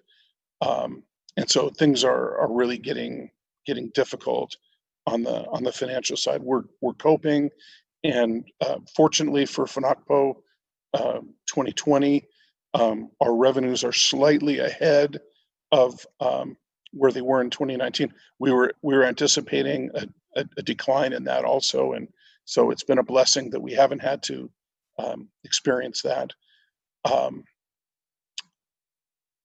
But yeah, it's touch and go, and we're getting more information every day as to what exactly we're looking at. But we're operating right now on a very, very tight budget.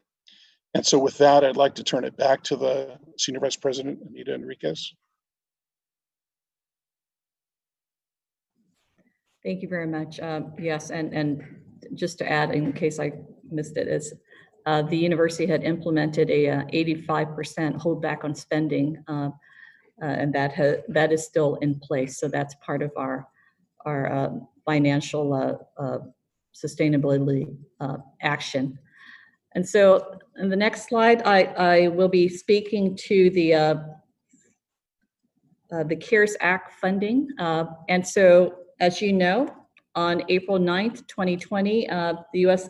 Secretary of Ed released information about funding stream to come from the Educational Stabilization Fund of the Coronavirus Aid Relief and Economic Security, or what we call CARES Act. UOG was allocated about $4,564,698 with 50%, which is $2,282,349 made available to our students in the form of student relief, and that was received on April 27th of 2020. The remainder, which is the institutional portion, was received on May 6, 2020. And so, as you know, all of the funds that were earmarked for student relief have already been provided to students through either direct deposit or by check. And so what we learned was that in the initial guidance for who was eligible for these funds, that there were a number of ineligibles for the funding. And of that, we learned that from the second set of guidelines about who was eligible, that 33 students were missed. And so that those 33 students were actually paid through the second half of our CARES Fund. Of the full funding, we determined that full-time students will each receive $747.03, and part-time students would receive $560.27.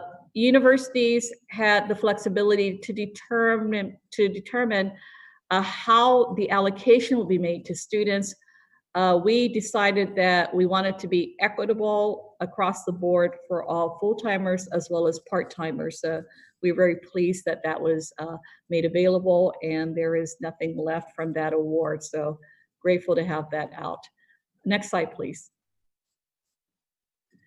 So our additional relief for students, we have $19,995 in direct emergency financial aid grants. And if you notice with the FNAPA summer sessions, we did announce that student fees will be reduced. The total impact of that was $154,710. We anticipate that fees will be reduced in the upcoming Fanutsanan 2020 semester, and the impact of that is $333,000.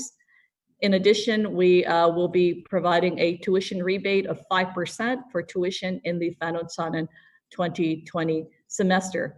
The Fanum Nakan, or spring semester, had passed.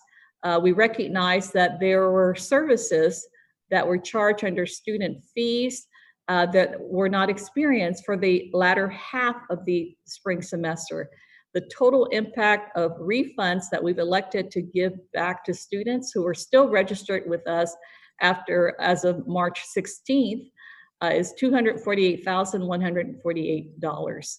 And so we also had students, over 200 students in the residence hall. A number of them were able to leave, and yet we also realized that we needed to provide some refunds to students from our dormitories of $46,966. So as you can see, next slide, please. The total aid to students from the institutional portion, which the university had flexibility to determine how to spend, that was a direct benefit to our students, was $1.3 million out of the $2.8+ million from that second half of the CARES funding. And so what you see here as well are just some of the other itemized expenditures that make up our full budget of the $2.2+ million for institutional portion. For personnel, we wanted to ensure that we continue to provide the kind of emotional support through our psychological counseling services center. to pay for our part-time staff as well as our part-time director to continue delivering the services. We also will be bringing on board teaching assistants. We call them computer service assistants / teaching assistants that will have specialized skills that they will receive through training, who will provide direct instructional support to our faculty as they continue to deliver their courses online or on a hybrid basis. And so we anticipate that funding for this will be substantial, because we do have we have over 400 faculty supporting our course portfolio. With regard to equipment supplies, these come in the form of equipment, laptop, specialized kinds of smart devices for our faculty, as well as our advisement staff, to keep our operations going to deliver the virtual support to students.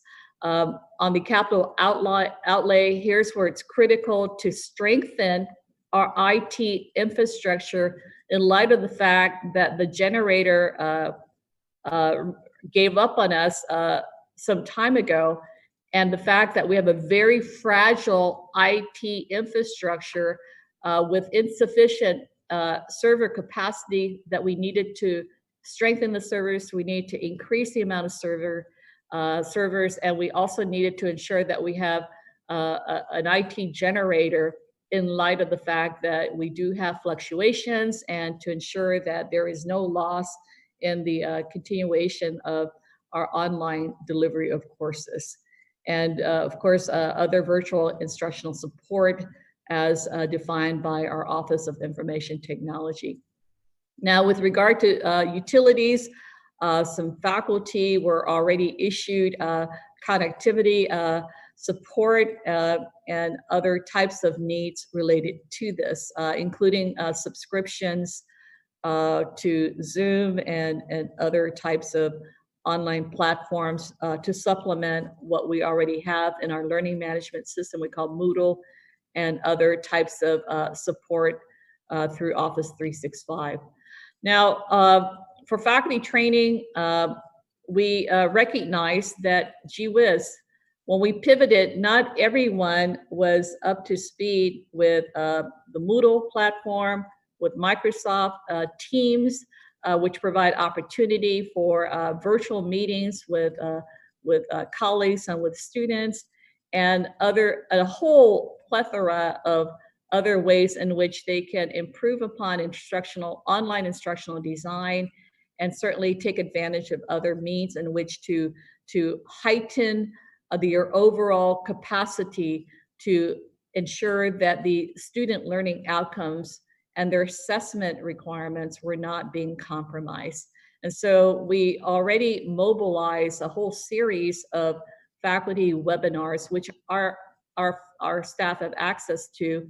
And examples would be Microsoft Office Teams, other kinds of virtual support, using our highly skilled and knowledgeable faculty who are seasoned in online platforms and in online delivery. So they have been tapped to help with these faculty webinars that are conducted through our Global Learning Engagement Center.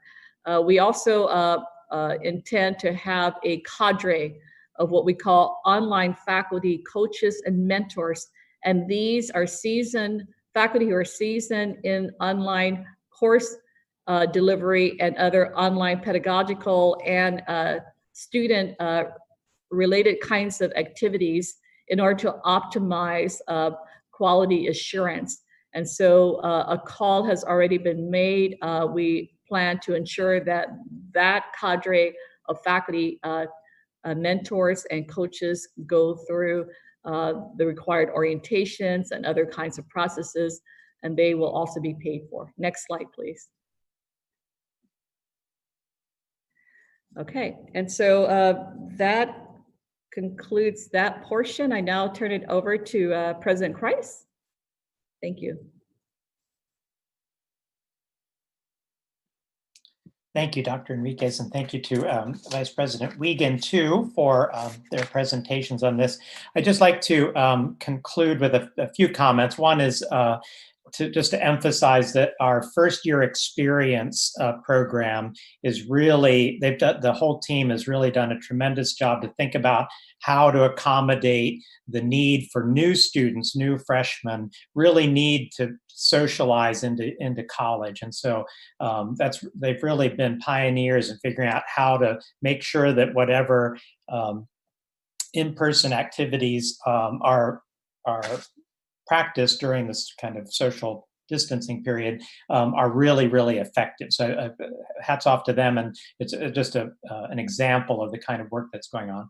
Also, I wanted to call attention to we've been conducting, because of the George Floyd murder and the national international concern about race relations. Thanks to Dr. Enriquez for leading a series every week now. We've had 3 weeks of it. We call them Courageous Conversations on Diversity.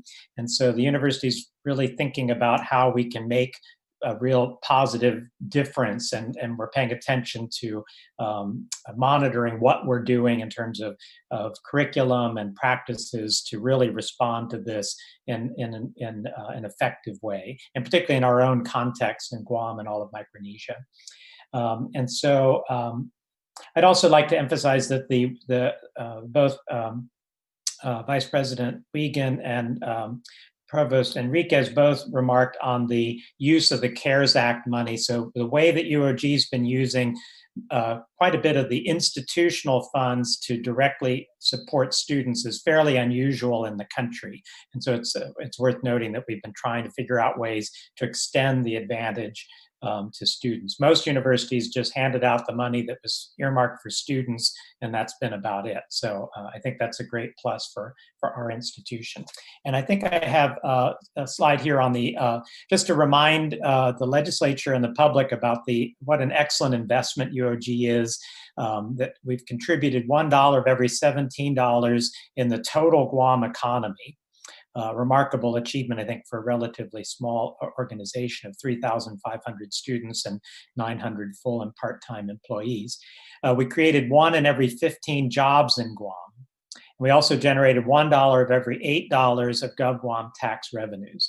And so as we think about how we cope with all of our resources and how we expend them, I urge the legislature and the public to keep in mind that investments in things that generate the ability to get out of the situation we're in are really need to be prioritized, I would suggest. So, and the next slide then.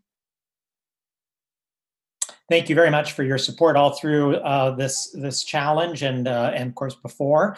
And so we would like to remind the legislature and the public of our request for $37.42 million for general operations.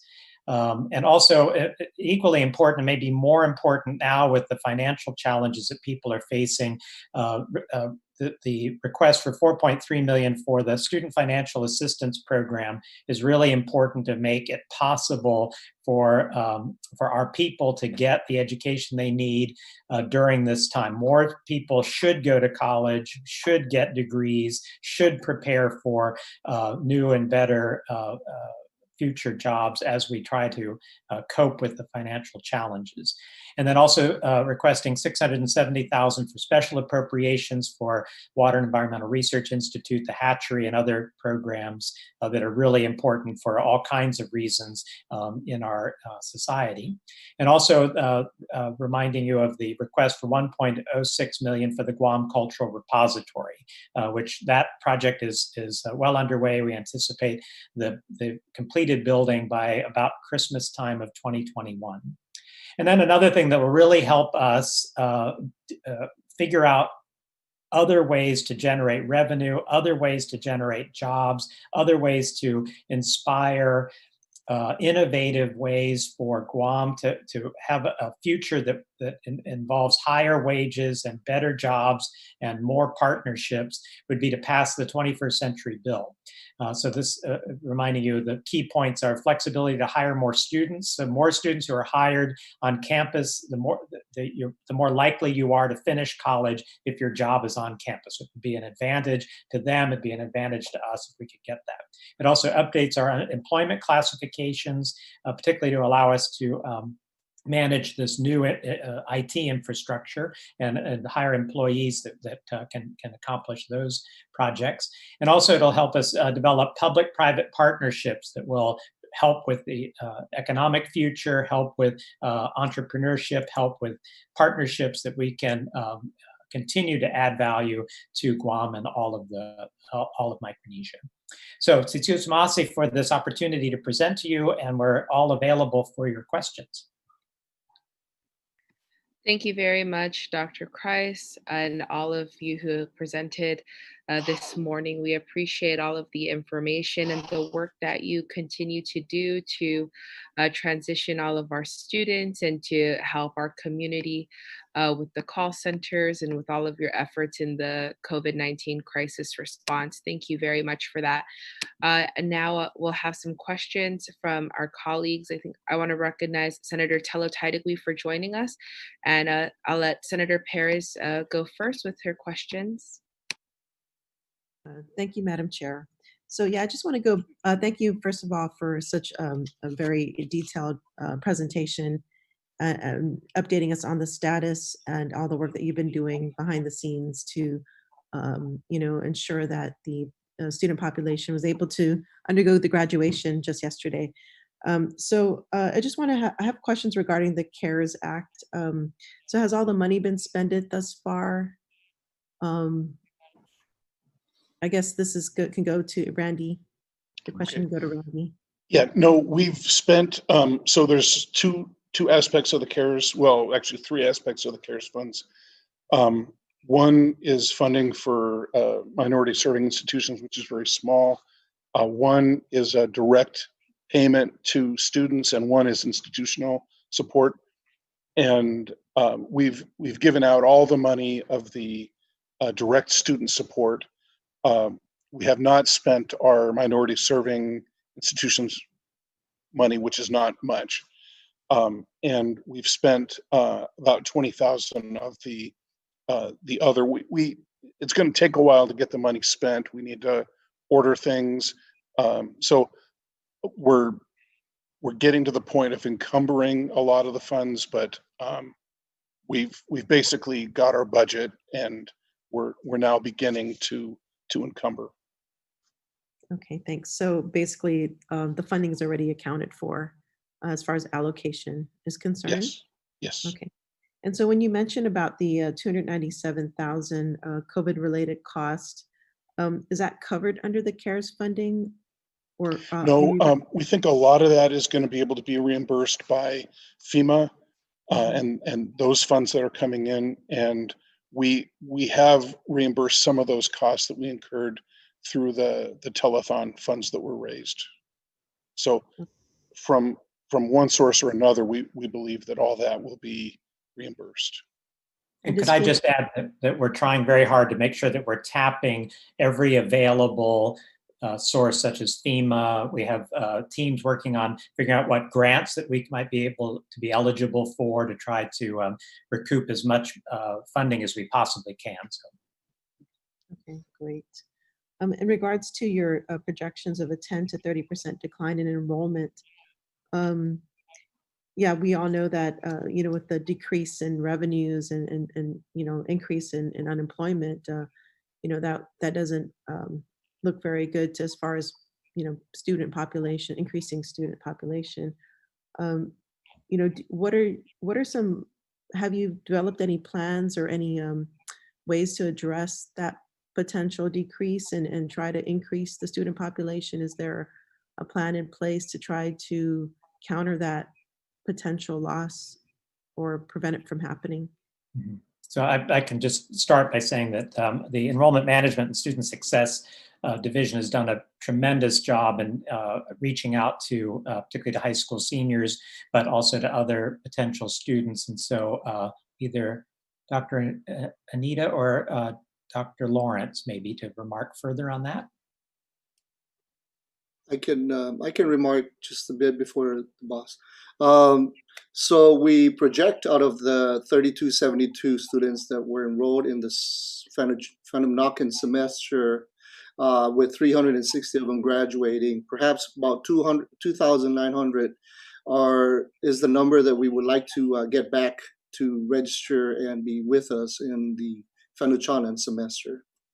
We project out of the 1,690 public high school graduates happening the end of this particular academic year. We're doing our best to recruit at least 500 of them, to include even the private high schools. And we're seeing the energy from the public high schools in terms of their wanting to come to the university. Obviously, they probably have been cooped up for the last few months, and they just are excited to leave home and really come to the university. And it's the reason why we're strategizing to inform them that their freshman experience is going to be one that perhaps should be looked into and prioritized, ensuring that they have a sense of belonging to our university. The 2,900, we're doing everything we can to reach back out to them. We have established a retention task force and in collaboration with the colleges and the schools out of across campus and our EMSS division in really kind of reaching out. The institutional effectiveness office is providing us with the information and the data in terms of monitoring that and ensuring that we really do the best that we could in order to reach out to those students and really kind of come back and register. So while we project a 10% dip, we're trying to avoid that in every possible way. Again, with the retention of those that are already with us. The current students, we're seeing a lot of energy with that, so we're doing our best. We learned a lesson last year where we had so many applicants, but we managed to only get to a campus, not even all of them that applied. So we're shifting, we're changing our processes and adapting to really work could be effective in terms of guiding the students to complete the applications process. And we're really excited to now open up the registration for these new students coming in. And then hoping that the new student orientation that was going to happen at the end of July and another one in August would really just kind of revamp the way and the energy that we are, excited for in the coming semester. If that makes sense. Yeah, thank you. That's good to hear. So in regards to the switch to online learning, there's this common conception that perhaps there might be a cost savings because there's less utilities being used. Is that something that you've been seeing? Is that something you've realized is a cost savings in regards to switching to online learning?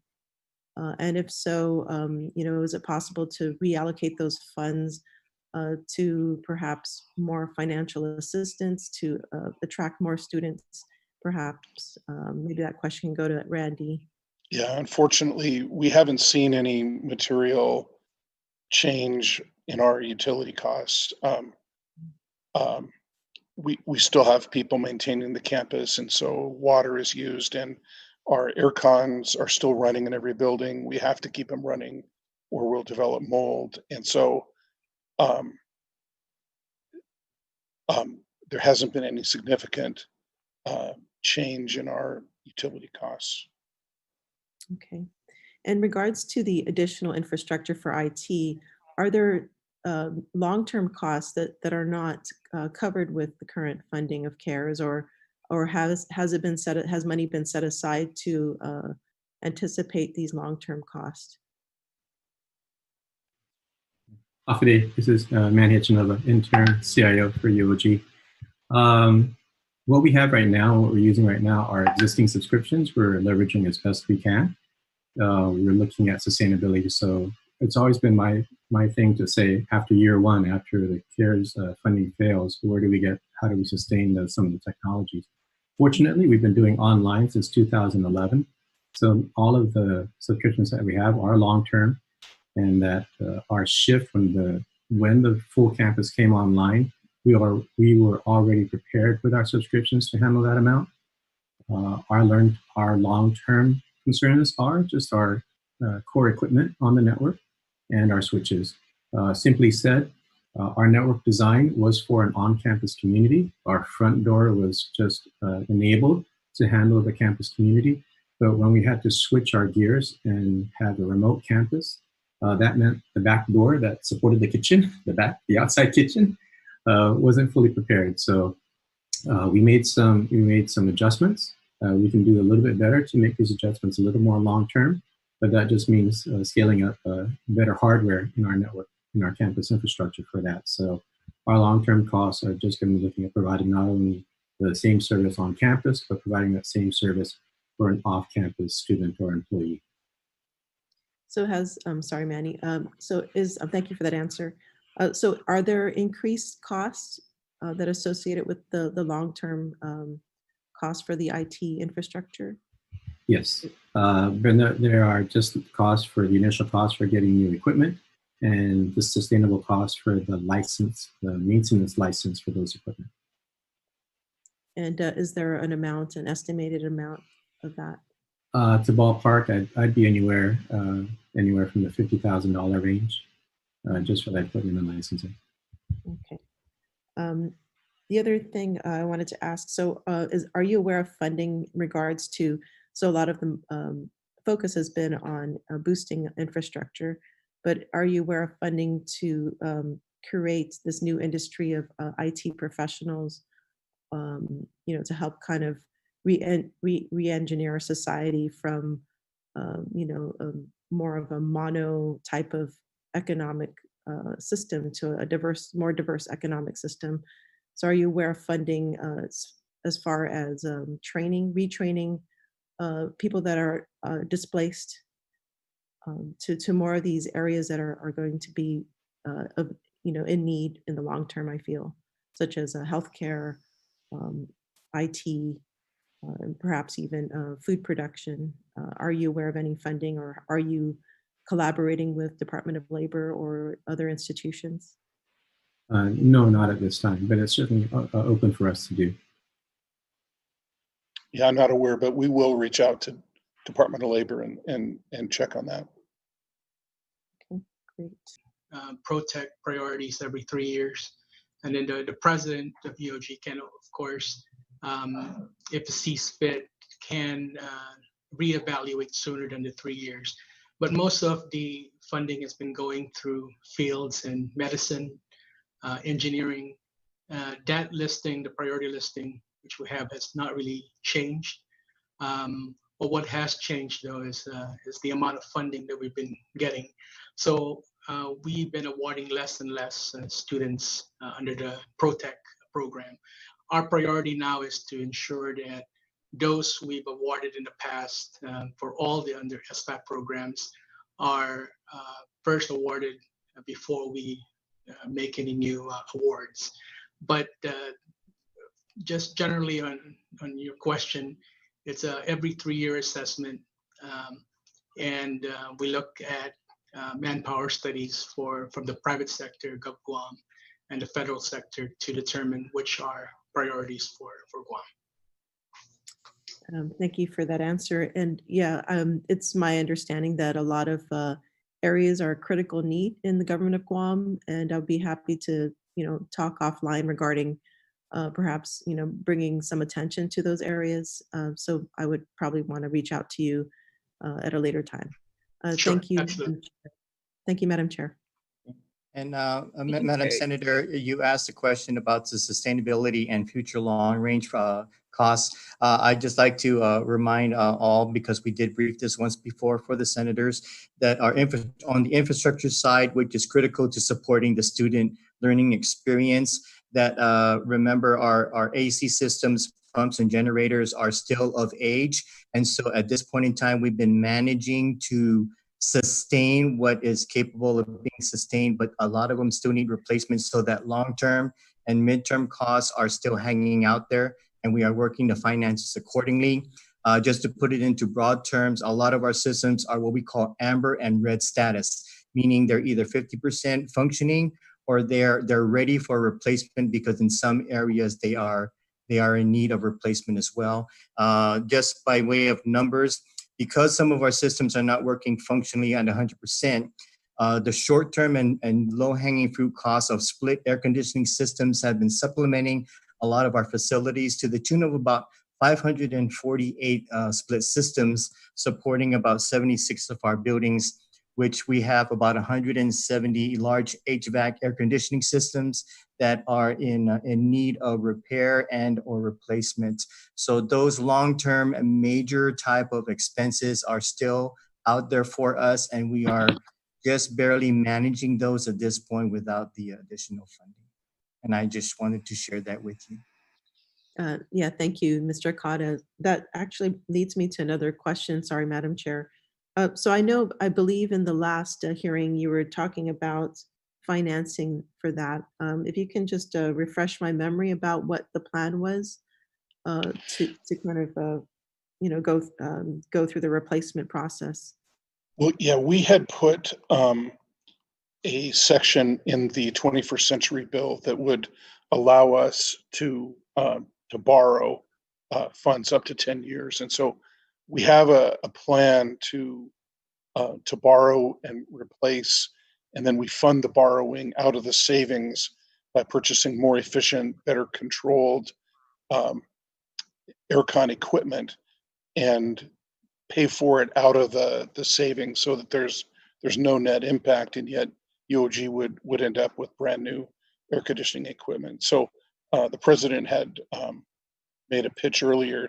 If that 21st century bill would really help us in a number of ways if we could find a way to move on that. Okay, is that borrowing through a bond or other means? It's probably more like a loan, not on the bond market. Okay, all right. Thank you, Madam Chair. Thank you very much, Senator Perez. And the committee does continue to work on the 21st century bill, and we will try to bring it to the floor, and we'll continue to work with you, Randy and Mr. President, to get that going. And now I know Senator Tello, you have to run to allow you to make your comment and question. So just mostly, Madam Chair, for the opportunity. And I'm sorry I was running late. However, I was listening to the informational briefing on your presentation, Mr. President, and appreciate all the hard work that you're doing for the community, not only for UOG and everyone that's here on this Zoom. I recognize all the hard work that you're putting in, and greatly appreciate continuing to move UOG forward. I know that your budget was held in March earlier, and it may need some adjusting to do. So I'm sure the chairman is going to be talking with the OFB as well as the other senators, the importance of funding that you need to continue on. The CARES Act is only a one-time deal. So we've got to think about the future after that, after CARES Act funding is gone. So I greatly appreciate it, and I look forward. And Lawrence, I just wanted to make a comment to you on your work with those who are staying in the dorms. You know, I really appreciate what you're doing, and I know they appreciate your work to make them feel safe away from home during a very critical time during this pandemic. It could be very scary, you know, being away from home during a time like this. And I know you're doing a lot of good work over there. And I just wanted to acknowledge that to you, Lawrence, about your good work there. So to everybody else, be safe. And thank you, Madam Chair, for the opportunity. I do have to run, but I will review. Actually, Senator Perez asked all the questions I had. So it's perfect. I was able to hear my questions being answered. So thank you. Take care. Yes, thank you very much, Senator Tidegui. And yes, that was one of my comments for all of you at UOG, is that perhaps we can have some kind of supplemental budget submission from you, because I see the numbers now that you're presenting with your loss of revenue and expected a decrease in enrollment and how that will impact your budget. So if we can see that in writing. I know you already had your budget hearing before we went into this crisis. So any additional information you can share will be greatly appreciated. And now, Senator Torres, did you have any questions or comments? Thank you, Madam Chair. I just want to commend everybody who participated in this briefing. The brevity of your analysis of the situation, of all the planning that has gone into what you will do to ensure that the university is up and running, not only this summer program, but the fall is quite commendable. I greatly appreciate the briefing on what the university has done also for the community in response to COVID. We take for granted that there's so much that is being contributed, and unless you show us the extent of it, we can't appreciate it and thank you enough for what the university has done. Also, I find that the healthcare provision, mental health care provision, to be so critical, and that's something that we don't always consider. So in addition to the university's focus on that, the health concerns, the health provisions, your technological focus, even looking at how to leverage that so that it becomes a regional opportunity for higher learning, I think is great. Dr. Enriquez, you mentioned going back to the accreditation team to ensure that the provisions for online technology also meet the equal access to learning, which I think is critical not only now, but to ensure that any platform that we continue post-COVID will remain compliant with that equal access component. I think that was excellent.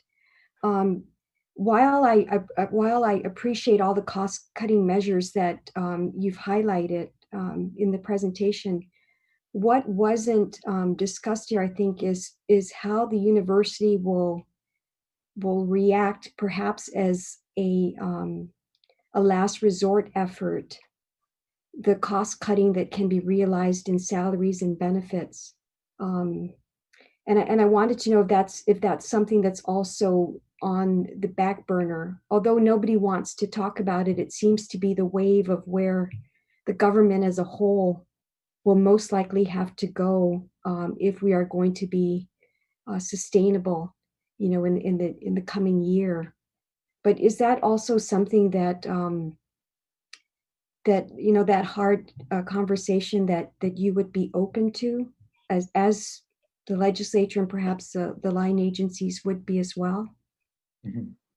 Thank you, Senator, for the question, and it's certainly important. And we're seeing our sister universities across the country are coping with cuts of revenue and enrollment and so on. And so we're certainly braced for it. An unusual situation for us is that we're so tightly tied to the classified civil service structure that will really take the lead.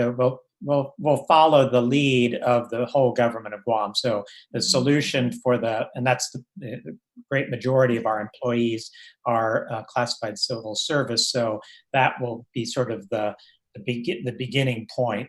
Certainly our administrators are all bracing for and imagining ways to cope with various kinds of scenarios. We're certainly looking back to times when we've had various kinds of reductions, furloughs,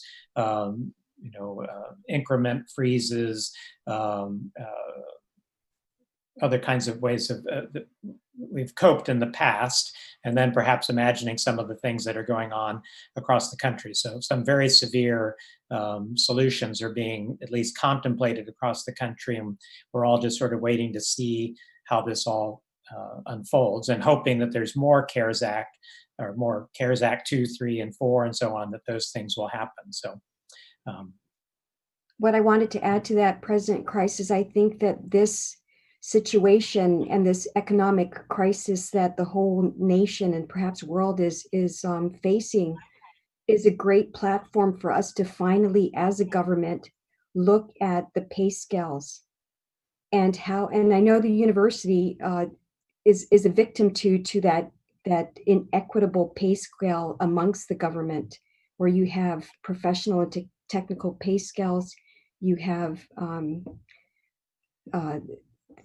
nursing pay is off scale. You've got the Hayes study, and then you've got the law enforcement. So there are different competing pay scales that really don't bode well for a sustainable picture when, for example, your university might lose valuable talent to another agency because of the disparity in pay scale.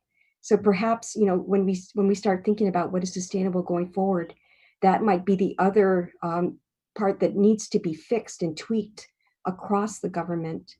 And I just want to use that opportunity because it seems like we are stretching ourselves so thin to be sensitive to the students, to allow them to continue to study, being sensitive to the needs of those who either are emotionally not ready to go back to campus, maybe have technological shortcomings, either in usage or in equipment, personal equipment, or don't have the financial needs. So I appreciate that, your team actually is, I feel that you're nothing short of excellent, most sincerely. Just the brevity of your presentation suggests that months and months went into the development of this plan. And I don't take that for granted. So thank you. But I think that, this might be, among other things, where pay predominates the cost of the government of Guam.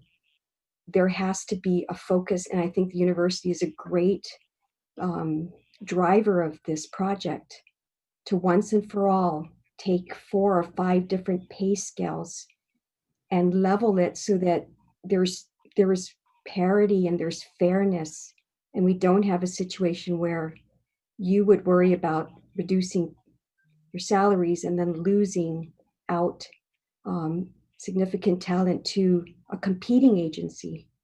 But I just wanted to bring that up because I think, all things considered, I think you've touched on many, many things, but I believe that the salary and benefits is one area that we tend not to talk about, I think the time has come for us to start that discussion. But Sus Masi, sorry, I greatly appreciate your team, and to your team, thank you very much. Thank you, Senator Torres. I think the pay scale issue, one of the potential ways to address that is the 21st Century Bill creates a new category for a kind of employee that's not adequately covered by others. So one of the approaches to the question you're raising could be addressed if we could pass the 21st Century Bill. The other scales that we have are, the most recent one is the civil service scale, which is 6 years out of date. And then we have a faculty scale that's about 11 years out of date, and then an administrator scale that's 17 years out of date. So it would be nice to address all of those kinds of things as we approach this. So I appreciate your attention to that. So thank you, Senator. Thank you very much, Senator Torres and Mr. President. And Dr. Enriquez, I just have a follow-up question to your slides on the CARES Act funding. You had a number there for $19,000 in direct emergency financial aid grants. So can you explain a little bit about it? Is that direct student aid that needs to be applied for? I'm trying to recall what that was for. No, Anita, that's the additional, the uncredited students. Oh, okay, I see. I recall that. Okay, yeah, she spoke about that a little bit earlier, that those are students that appeared to be excluded from the initial rules that had been provided to us from USDOE. And then they provided some new information, and all of a sudden, those people were allowed to be paid, but had not been paid. So we took funds out of the institutional part to try to make them on par with all the other students. I understand. Thank you very much for that clarification. And then there was another amount of money there for fees to be refunded for this current semester. And so have those all been paid out as well already? we're in the process of paying those out. Yeah, they'll be Okay. paid soon. Okay, thank you very much. Those are my 2 points of clarification. I really appreciate all of the time that you've given today, the whole team for being here. It's nice to see everyone, though it's virtual, and we look forward to continuing our work together. Dr. Christ, do you have any closing remarks maybe that you'd like to give? Oh, thank you, Madam Chair. Just thanks to your committee and your colleagues in the legislature for thinking about the impact of all of this on higher education. I'd just like to emphasize that UOG is very much about partnership, and so we've been in very close coordination with GCC and GDOE, as well as I know Manny's been in touch with a number of the private schools as well. So the sense of partnership is very important to this institution. It has been and continues to be, and I think it's been displayed in fairly dramatic form during this COVID-19 pandemic crisis. So thank you very much for your support. We really do depend on you for helping give us the rules and the laws and everything that can make us flourish. And so thank you for your support for the 21st Century Bill and for everything you can do in terms of the budget. And we appreciate, and I certainly appreciate this great display of the UOG team and all the people behind this group of people here. So thank you very much. Yes, thank you very much. And again, we appreciate all of your help, especially the COVID response, everything that you've done, the telethon, the call centers, feeding all of our frontline workers. We really appreciate that effort and keeping all of our students, our faculty safe and providing them with the continued services at the University of Guam. We look forward to continuing this discussion with you and any assistance that we can provide in the future. So to the entire UOG team, thank you very much. Thank you to my colleagues for joining me today for this virtual informational briefing. The time now is 11:25 a.m. and this hearing is adjourned. Situas Masi.